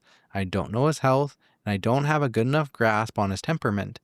She protested that he was really pretty though, prettier than Dante, and I explained there was more to this than looks. I thought she understood and didn't think further on this. Yesterday, an emergency came up and I had to leave my sister alone for an hour. I told her she could take an hour break. When I came back, I found, to my horror, that she'd put Willow into the paddock with the new stallion. I asked her what the fuck she was doing, and she told me she just thought they would work well together, and she was doing me a favor. I got Willow out of there, but not before the new stallion bucked and reared quite a bit from the stress. I got Willow out of there, then set about calming him down. I told my sister to go home and not to come back, shouting at her quite a bit. I then had a vet come out and check them both fully to ensure that they did not hurt each other. My one relief is Willow isn't in estrus yet. I had the bill sent to my sister at my parents' house. They called me today in a panic asking what the hell this was. When I explained, they told me I was being unfair And she didn't understand that she couldn't pay this and was being cruel, and my sister was crying. I told them she did understand, she just didn't care. That she could pay or they could pay, but I wasn't. They are freaking out over how they'll afford this. Am I taking it too far? No. My question is, why did it go to your parents' house and not directly to your sister? Well, she lives with her parents. Was it physically sent? Like, sorry, I'm thinking too many logistics here. It seems like Like, it. It seems like she mailed why it. didn't she just text it? Or like, Why even text it? Like, if she wasn't your sister and she was just your employee, you're going to fire them and you're just going to dock their pay. Was she paying her in the first place? Yeah, I think so. She hired her. She hired her. Okay. So it's voted not the asshole, but I kind of think she is a bit of an asshole. I don't think so. I just don't think that she should have mailed it to her parents' house. I think she should have handled it like she would have handled any other employee. Listen, or maybe you could kind of like, I guess, bill your parents because you're like, your parents begged me to hire her and look what she fucking did. So you guys get the bill. You could go that way. Or she just knew that she couldn't afford it. Her sister couldn't afford it and somebody had to pay and it wasn't her. Like the vet bill was more than what her next paycheck would have been. So it's like, Yeah. But like, I feel like she should have treated it like a regular employee and been like, it gets docked from your wages and you're fired and your last paycheck is no, you just don't get a last paycheck. But I guess she's more sending it to her parents because her parents convinced her to hire her. There's a 14-year age gap. Yeah. So this is more like an Also, aunt-niece relationship than sister. She's 19. She knows better. Why are the parents... 19? Come on. You would think they would know better, but they're just old enough that you think they know better, but they're still dumb as rocks. I was not dumb as rocks at 19. I can tell you that. What about with horses? I would never, ever do that. Are you... It is a bit outrageous. It's a bit. She got a bit of audacity to like. Yeah. She told her to go take an hour break, and you put a horse in a pen with an unknown horse. After she was told explicitly not to, and the reasons why she didn't want to. Yeah, it's pretty dumb. Come on, she's not 12. She's not a curious kid thinking that she knows everything. Like, she's 19. No, she's a 19-year-old who thinks she knows everything. Yeah, but 19 is a full-grown adult. You can vote. You can drink in Canada at 19. Can't drink in the States. And that's why I say Canada. So is she really an adult? Canada. Canada. That's crazy to me. No. Top comment. Horse owner. Absolutely fucking not the asshole. What the fuck was she thinking? He could have killed your mare. Bet she wouldn't like that bill or the lost income afterwards.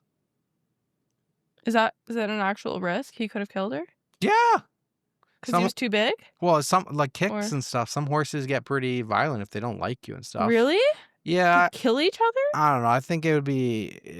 I feel like that would be unlikely. I feel like he would just try to have sex with her, and could be like try to be forceful. But I feel like it would have to be like two males or like two females that would really try and kill each other. But I don't know. I'm never like. I don't know. It's just like anything. Anything can be like really violent, right? If they really wanted to, like attack. Yeah, I guess. They usually like they'll like run after each other, and like a horse falls on the ground, and then they go stompy, stompy, stompy. Whoa. Yeah. Scary. Or like, you know, one horse like ran through a fence trying to get away from it. Kind of stuff like that. You know, shit can happen. They're big. They weigh a lot. They're heavy. They're strong. Like the fence is there, but if the horse really wanted to like run full speed at a fence, they could probably get through it. And then now you got like broken wood and like sharp edges and just lots of stuff. Okay.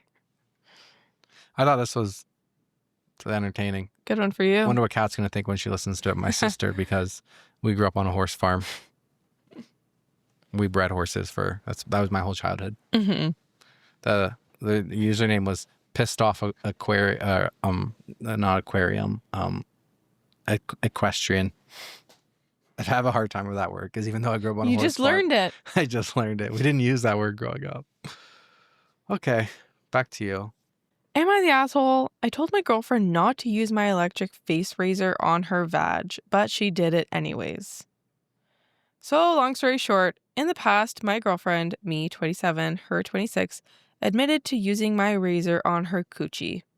I told her to never do that again and even gave her my old electric one to use.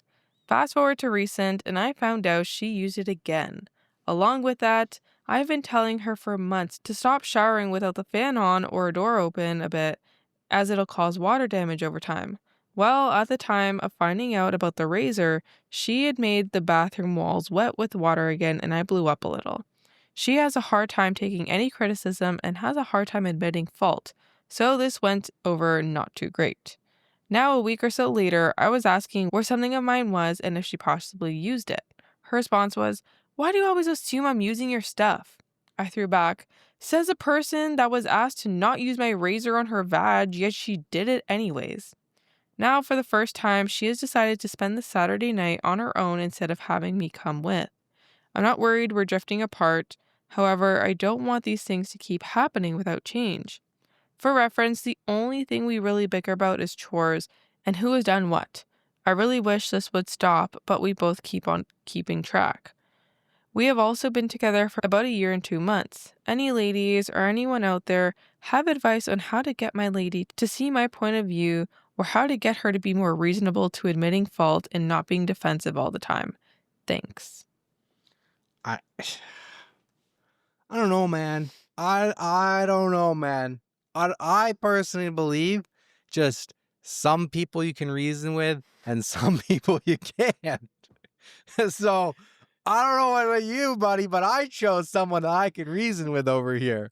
If I asked Teresa not to use my face razor on her Gucci, I feel like she would very reasonably just not continue to just do it and just say, fuck you, I'm going to do the opposite of what you want.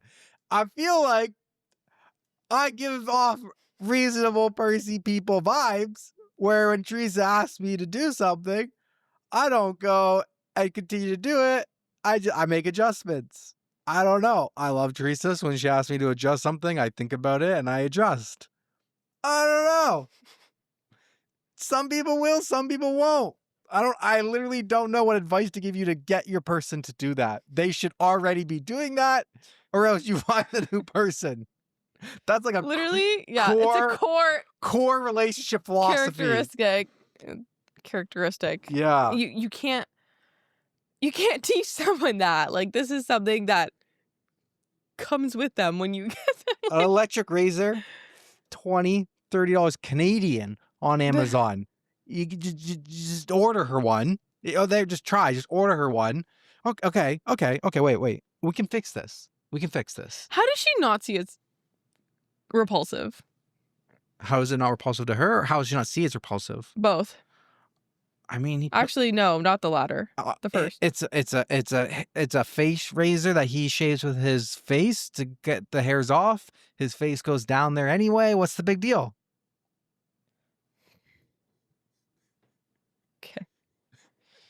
Okay, we can fix this. Just order her own razor. He did. Or you give her an old one. Order yourself a new razor. Keep it in a secret drawer so that she doesn't know it's a new one. Mm-hmm. Let her continue to use your old one.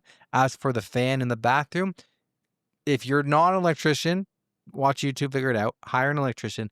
Get it wired so that the fan automatically turns on when the light turns on. If you don't like that, you want to get extra fancy, put a humidity sensor so that the fan automatically turns on when it senses the water and the humidity in the air. So you can fix those problems. It's not really going to fix your long-term relationship issues, but you'll fix those two issues, and then you can go and continue to put Band-Aids on every other problem in your relationship. You're coming with the solutions today. I got the answers. All right, top comment. Not the asshole. There's a reason they're called personal hygiene products. They're not meant to be shared. There's also a reason relationships end. Exactly.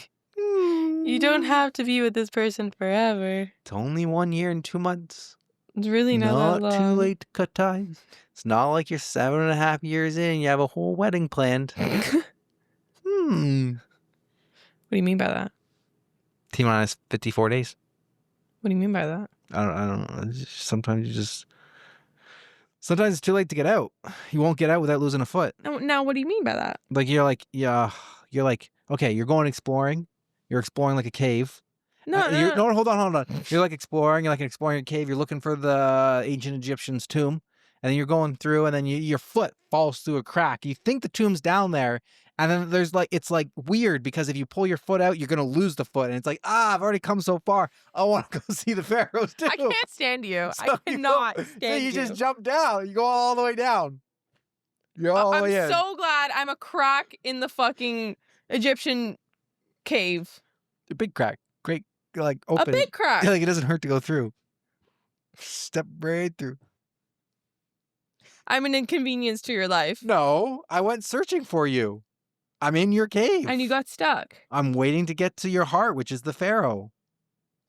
Whatever the fuck that means. I'm so done with you. Next. Okay, back to me. Am I the asshole for telling my fiancé him going for a late night walk with his coworker was not okay? My fiancé and I have been partners for 3 years and are getting married in June. He works from home 2 to 3 days a week and goes in on the remaining days.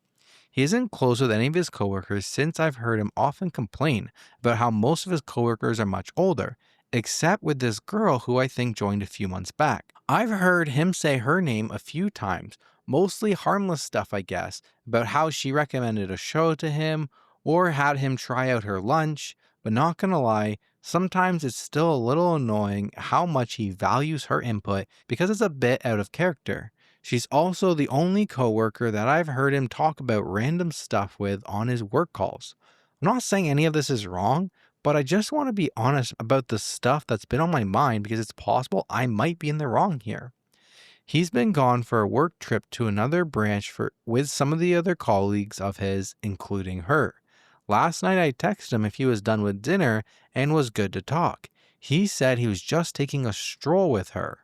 I froze for a good couple of seconds and asked who else is there. He said no one. They just decided to take a walk and check out the area around their hotel room. I was not okay with this. Told him this was crazy disrespectful and called him. He declined my call and texted back saying there's nowhere for him to talk to me in private at that moment and he'll call me back. I called again. He answered. I told him this was not okay at all. What was he doing taking a walk so late with her?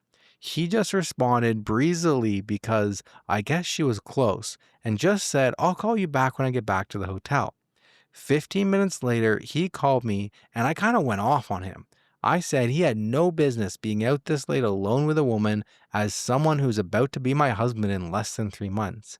He said he was just bored. She was the only other person he was cool with and they just went for a walk. That my implication was hurtful to him. I calmed down, said I was sorry, but I was just not okay with it. So I'd appreciate if he didn't do anything alone with her for my comfort. He said fine, and then said he was planning on going for a post-work lunch with her at one of the places they saw on their walk. I again asked who else, and he just said the two of them. I asked him to please invite someone else too. He said they don't vibe with anyone else. We had a bit of a tense back and forth, and he relented, saying he'd invite someone else too, but it would ruin it, and the fact I couldn't trust him was so disappointing. I tried to explain that it wasn't about trust, just peace of mind, but I did a bad job of explaining that. Today, he responded to my good morning messages very curtly. I know he's angry at me. Was I the asshole? I know I'm in the minority here. I know it. I know it. I don't think so. You don't think she overreacted at all? Like, I know she did. But that is me. Like, I know when I'm being a crazy jealous bitch. And I can recognize that in the moment. Like, what if I was at like a BMW like Porsche training event? Oh yeah, I would lose my fucking mind. Will you enact like this?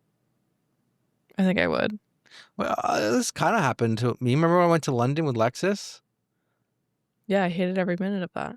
Yeah, but you didn't act like this. What if it was different because I was hanging out with like a group of girls? Because it was like Chloe and Yeah, I hated that. what were the Love other Chloe, names? but I did There not was- like the other girls. There was somebody else we drove down with. Who drove? I don't know. Chloe and there's somebody else who Are you drove. trying to make me jealous now? No, but I'm just trying to like think. Why'd you put the story in here? We would have been out. Why'd you put the story in here? Who has the audacity here? I don't know. Does he have the audacity for going for a walk with his coworker to explore the area that he's visiting? I think so. Or does she have the audacity to think that what the hell is he doing? Those are both the same thing. No. Right. Is he have the audacity or she have the audacity? He does. He does. Yeah. I know I'm in the minority. Don't send me hate. Do not send me hate. I'm already aware of my toxicity. I am in therapy.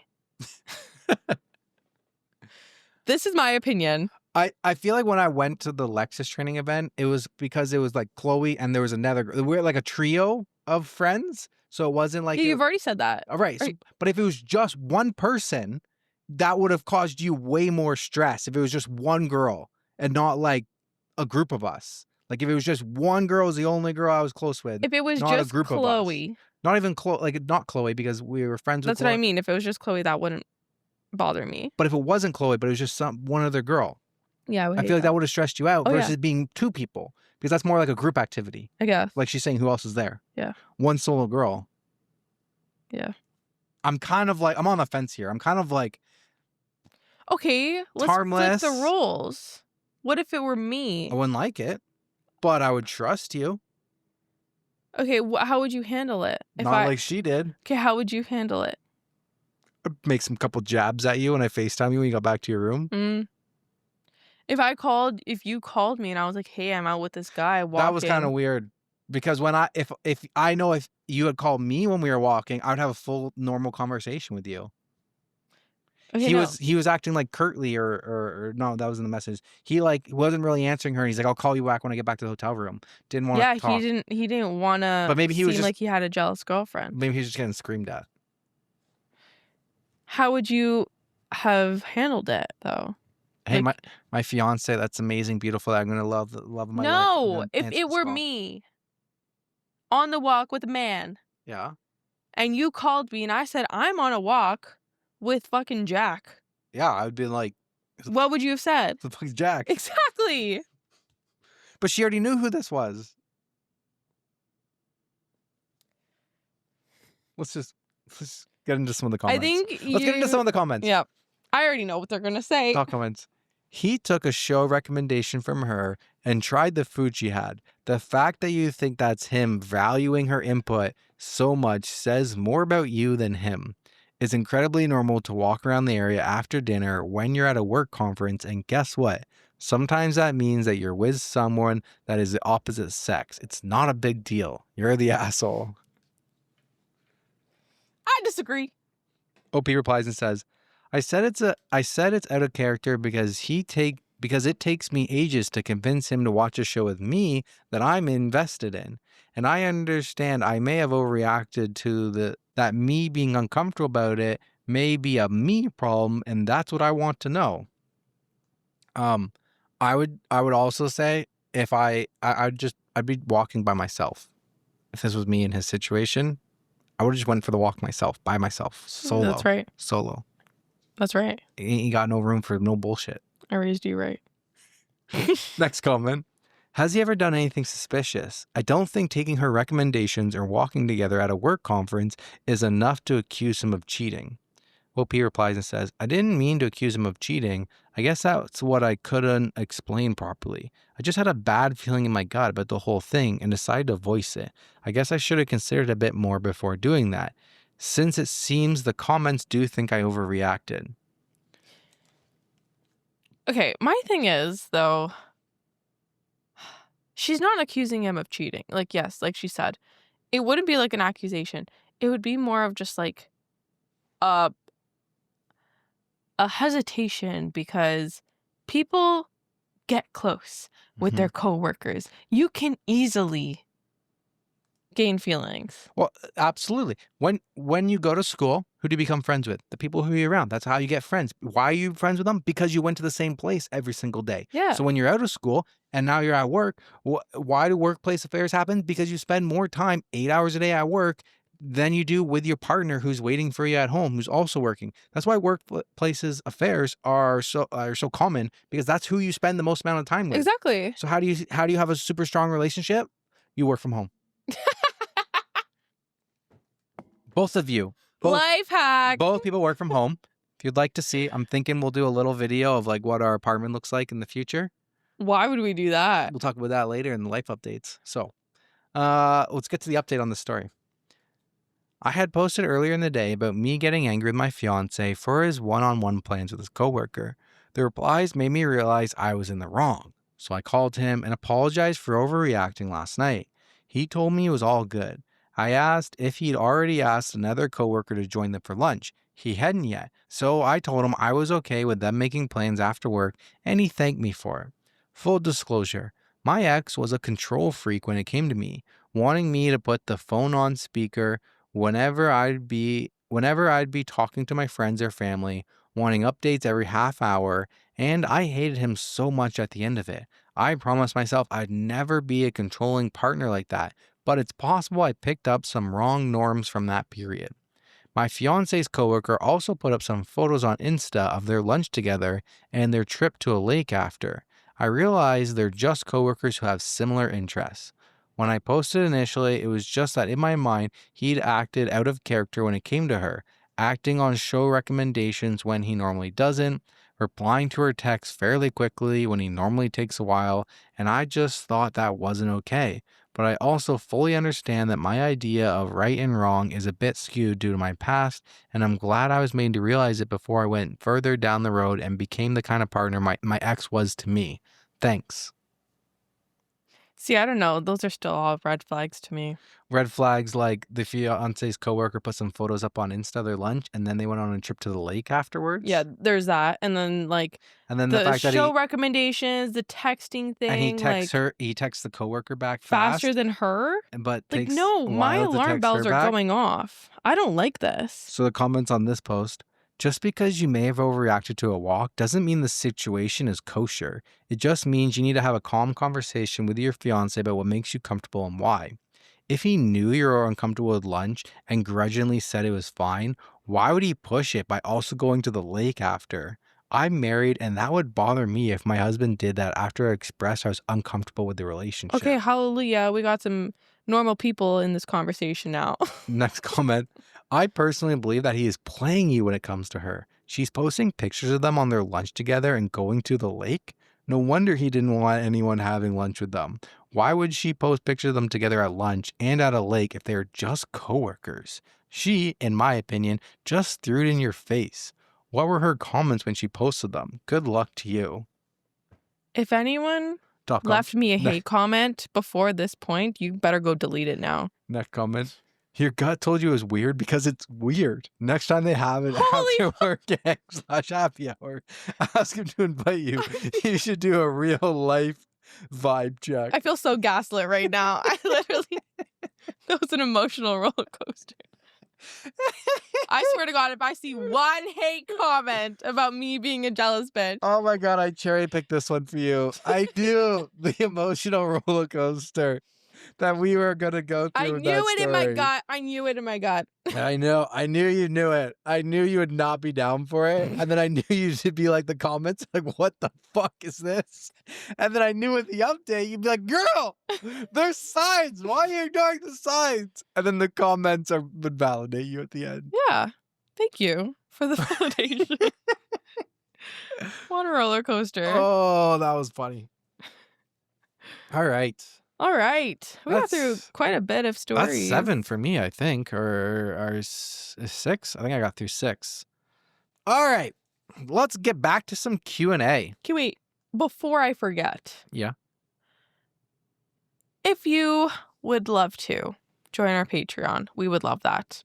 Whoa, salesperson. You would get you get weekly bonus episodes. You'll get the leftover stories from this, plus some new ones. And it's just a fun vibe there. You get all the tea. It's great vibes all around. You get more tea. You get more stuff. You get more details of our life updates and stuff. That being said, Apple now has an additional surcharge Oh, yes. We recently found out that when you purchase it through the Apple app, the iOS platform, Apple has this monopoly on it where they add a surcharge to it. So if you'd like to avoid that, just sign up through the regular website and then log in to your Patreon app. Don't make the purchase on the app. We don't want to deceive anybody. We want to be very transparent. So you're not wasting your money. Don't give it to Apple. Don't give it to Apple. Yeah. No, yeah, it's what, like a 30% Yeah. surcharge or something? It's ridiculous. It's ridiculous. So, yeah, full transparency here. If you already signed up through Apple, sorry that we are just telling you now. You could probably cancel your Pause it, membership cancel it, and then go to the website, reactivate it, and then re-log back in. Basically, if you just make the purchase on the app, Apple takes their cut because Apple is Apple. It's like Apple sues us now. Well, that's why. Oh my God! People have tried suing Apple because it's like they Robbery. It is, and they control the market, and everybody it's craziness. All right, Q&A. Yes. Hi guys, I absolutely love your podcast, and I have a question for your Q&A. You guys mentioned not wanting to have kids a lot. If, hypothetically, Teresa accidentally got pregnant later on in life, when you guys are more settled, would you guys consider having the baby, or is it a hard no for both of you? Maybe. Yeah, that's what pro-choice is all about. We would think about it. We would think about it. We would weigh our options about what we'll see where we're at at that time. Yeah. If that ever happened. Exactly. Yes, we would think about it. I feel like everybody talks about you're either pro-life or you're pro-choice, but there's no pro-no babies. So we're not pro-no babies. We're pro-choice. When that happens to us, we will make a choice for what our situation looks like. Yes. I feel like some people are pro-no babies. No matter what happens to me in my life, I will never, ever have the kid. We're in the middle. We're it just doesn't make sense right now. It's just not lining up for our plans. Mm-hmm. We don't want that right now. Who knows what'll happen in 5 years? Who the heck knows? Yeah. Life changes fast. Well, it's our oyster. Exactly. The world is about to be our oyster. Wink, wink. Okay. Next one. The animated thumbnail was a jump scare. I agree. And a question for the Q&A. Did you consider watching Squid Game? And if you did you like it? Because Denver seems like he would like it. You would be correct. We did. Seen it all. As soon as it came out, released. Literally the day it came out. Done. I think we might have talked about it. I don't remember. I don't know either. TV update. What are we at? We're at season 4 of Modern Family. Yep. And I just finished Reacher. And I finished The Day of the Jackal. I talked about that. What are we watching? What's our other show? Paradise. Did we finish anything before? Severance. Severance. We talked about that. Amazing show. 10 out of 10. Headache. But it was really good. It was good, but it was a headache. It was good, but my head hurts. I'm starting a new book. I'm starting to read. Well, I'm actually 200 pages in. It's a big book. What's it called? The Nightingale. I don't know. It's really sad. It's about World War II. It's fiction. Teresa's learning some history. It's fiction, but I've seen TikToks of it, people sobbing their eyes out at the end, and I love a good sob story. So I think so far I really like it. I've been reading it before bed. There's been a lot of comments about Throne of Glass. Is it Thorn of Glass? Throne of Glass. I think it's Throne. Throne of Glass. I think Throne. I think the next one, and I'm being serious, because I think I've said this a few times. The next book I read, I think, is going to be the Throne of Glass series. When I was in the car, I bought myself a new bicycle. I had to go get it. And I got full mountain bike suspension, so we're going to hit some more trails. But when I was coming back, I played the 5th ACOTAR book by myself. Did you finish it? No, I'm I don't know, quarter way through or something like that. What's her name is getting trained? Nesta. And I'm on a new book too. You don't know, but do you know what book I'm currently listening to? Did you tell me? I'm listening to the Ontario MTO Truck Handbook 2024 audio version. You did tell me about that one. I did. I tried to ask Teresa if she wanted to listen to me. She said, no, you're the one who's going to drive the truck. Why do I want it? Well, they're confused now. We'll touch on that in a little bit. Keep you guys on the hook for a little bit longer. Next Q&A question. Teresa, fellow Swiftie, but wondered if you've ever listened to Noah Kahan. Noah Kahan? Kahan? Highly recommended. Also, just want to say I love the show. Recommend it to everyone. Thank you. Oh, thank you. That is so nice. Thank you, LT. That helps us so much. Thank you, LT Roberts 1993. I have not listened to Noah Khan. I have not listened to new music. Teresa doesn't explore new music. I've been listening to a little bit of Gracie Abrams recently. But that's basically Taylor Swift. I don't know. It's fine. I don't know what that means. She was an opener for her. She has like very similar style music. Okay. But no, I have not. It all sounds the same, honestly. We're in the car, Taylor Swift or any other lady. No, in the singing. car I only listen to Taylor Swift. Oh, okay. Yeah. It all sounds the same anyway. Anything else? I support the voice actor, but please don't disrespect Taryn like this. Teresa said I sound like Taryn. I agree. Don't disrespect Taryn with this. That's funny. Q&A. If you guys could go back in time, what careers would you choose? Ooh. I would go to culinary school. Really? Be a baker. Really?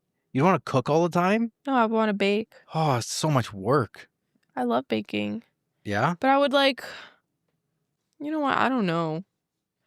Maybe marketing. What the fuck? What? I'm sorry? I'm sorry. What's a job that like I don't have to talk to clients? Basically an accountant, but I don't want to be an accountant anymore. Oh, I mean, baking, you wouldn't have to talk to clients. The chefs never talk to the clients. But that also seems hard. You have to work for somebody and go in person to do that, or you got to do it from like your own home. Yeah, but you have your own business, which is stressful too. Marketing is like the farthest away from not talking to people. I don't know how you would do marketing without talking to people. Like, I feel like that's a very on-board client role.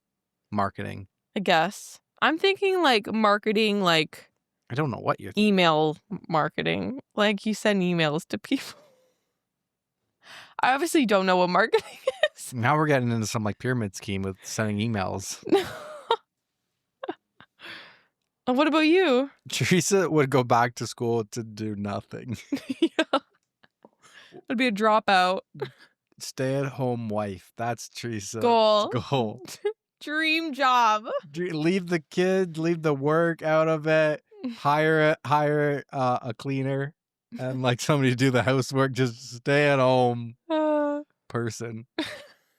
Stay at home person. I want to be a person who tends to people's homes while they're away. I'm a home watcher. Home watcher. I would love that. Dog sitter. What about dog walker?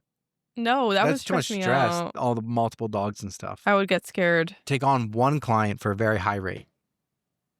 One golden retriever client for a high enough rate. No, but I would be scared of other dogs attacking. True. The dog that I'm walking. House watching one. That's a good one. All right. Yeah.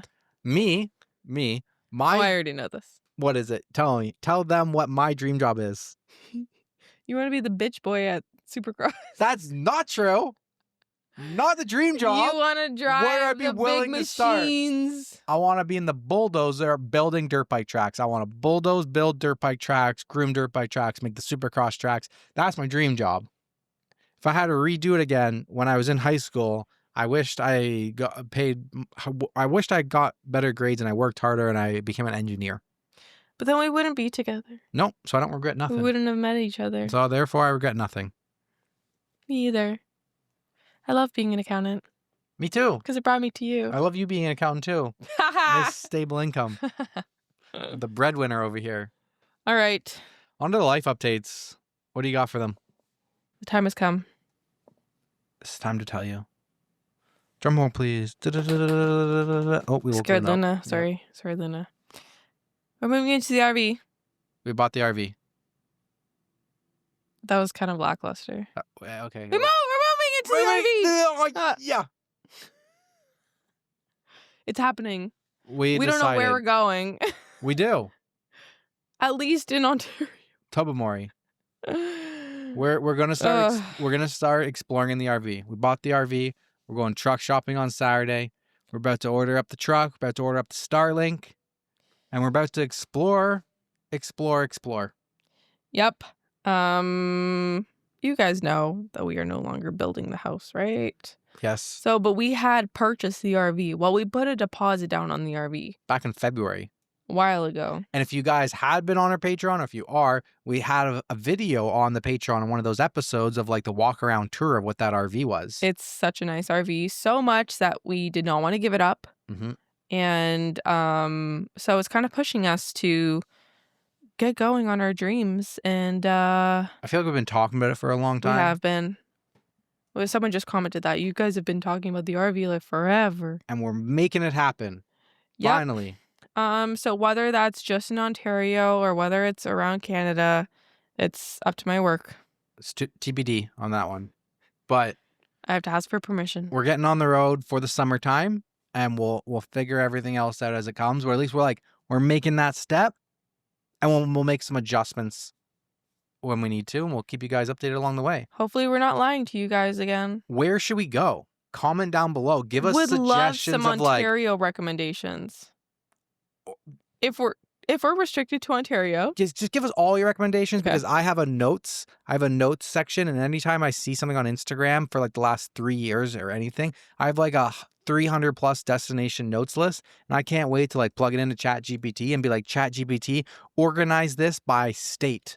And then I can plan. Once I get everything, it's like, okay, we're going to this state. Here's everything on my list. So give us all your recommendations, and I will jot them down on our list. If you guys want to follow along for our journey, we guys appreciate that. And soon we'll be like checking in from Tobermory, checking in from Thunder Bay, and hopefully in the far, far future, checking in from Denver, Colorado.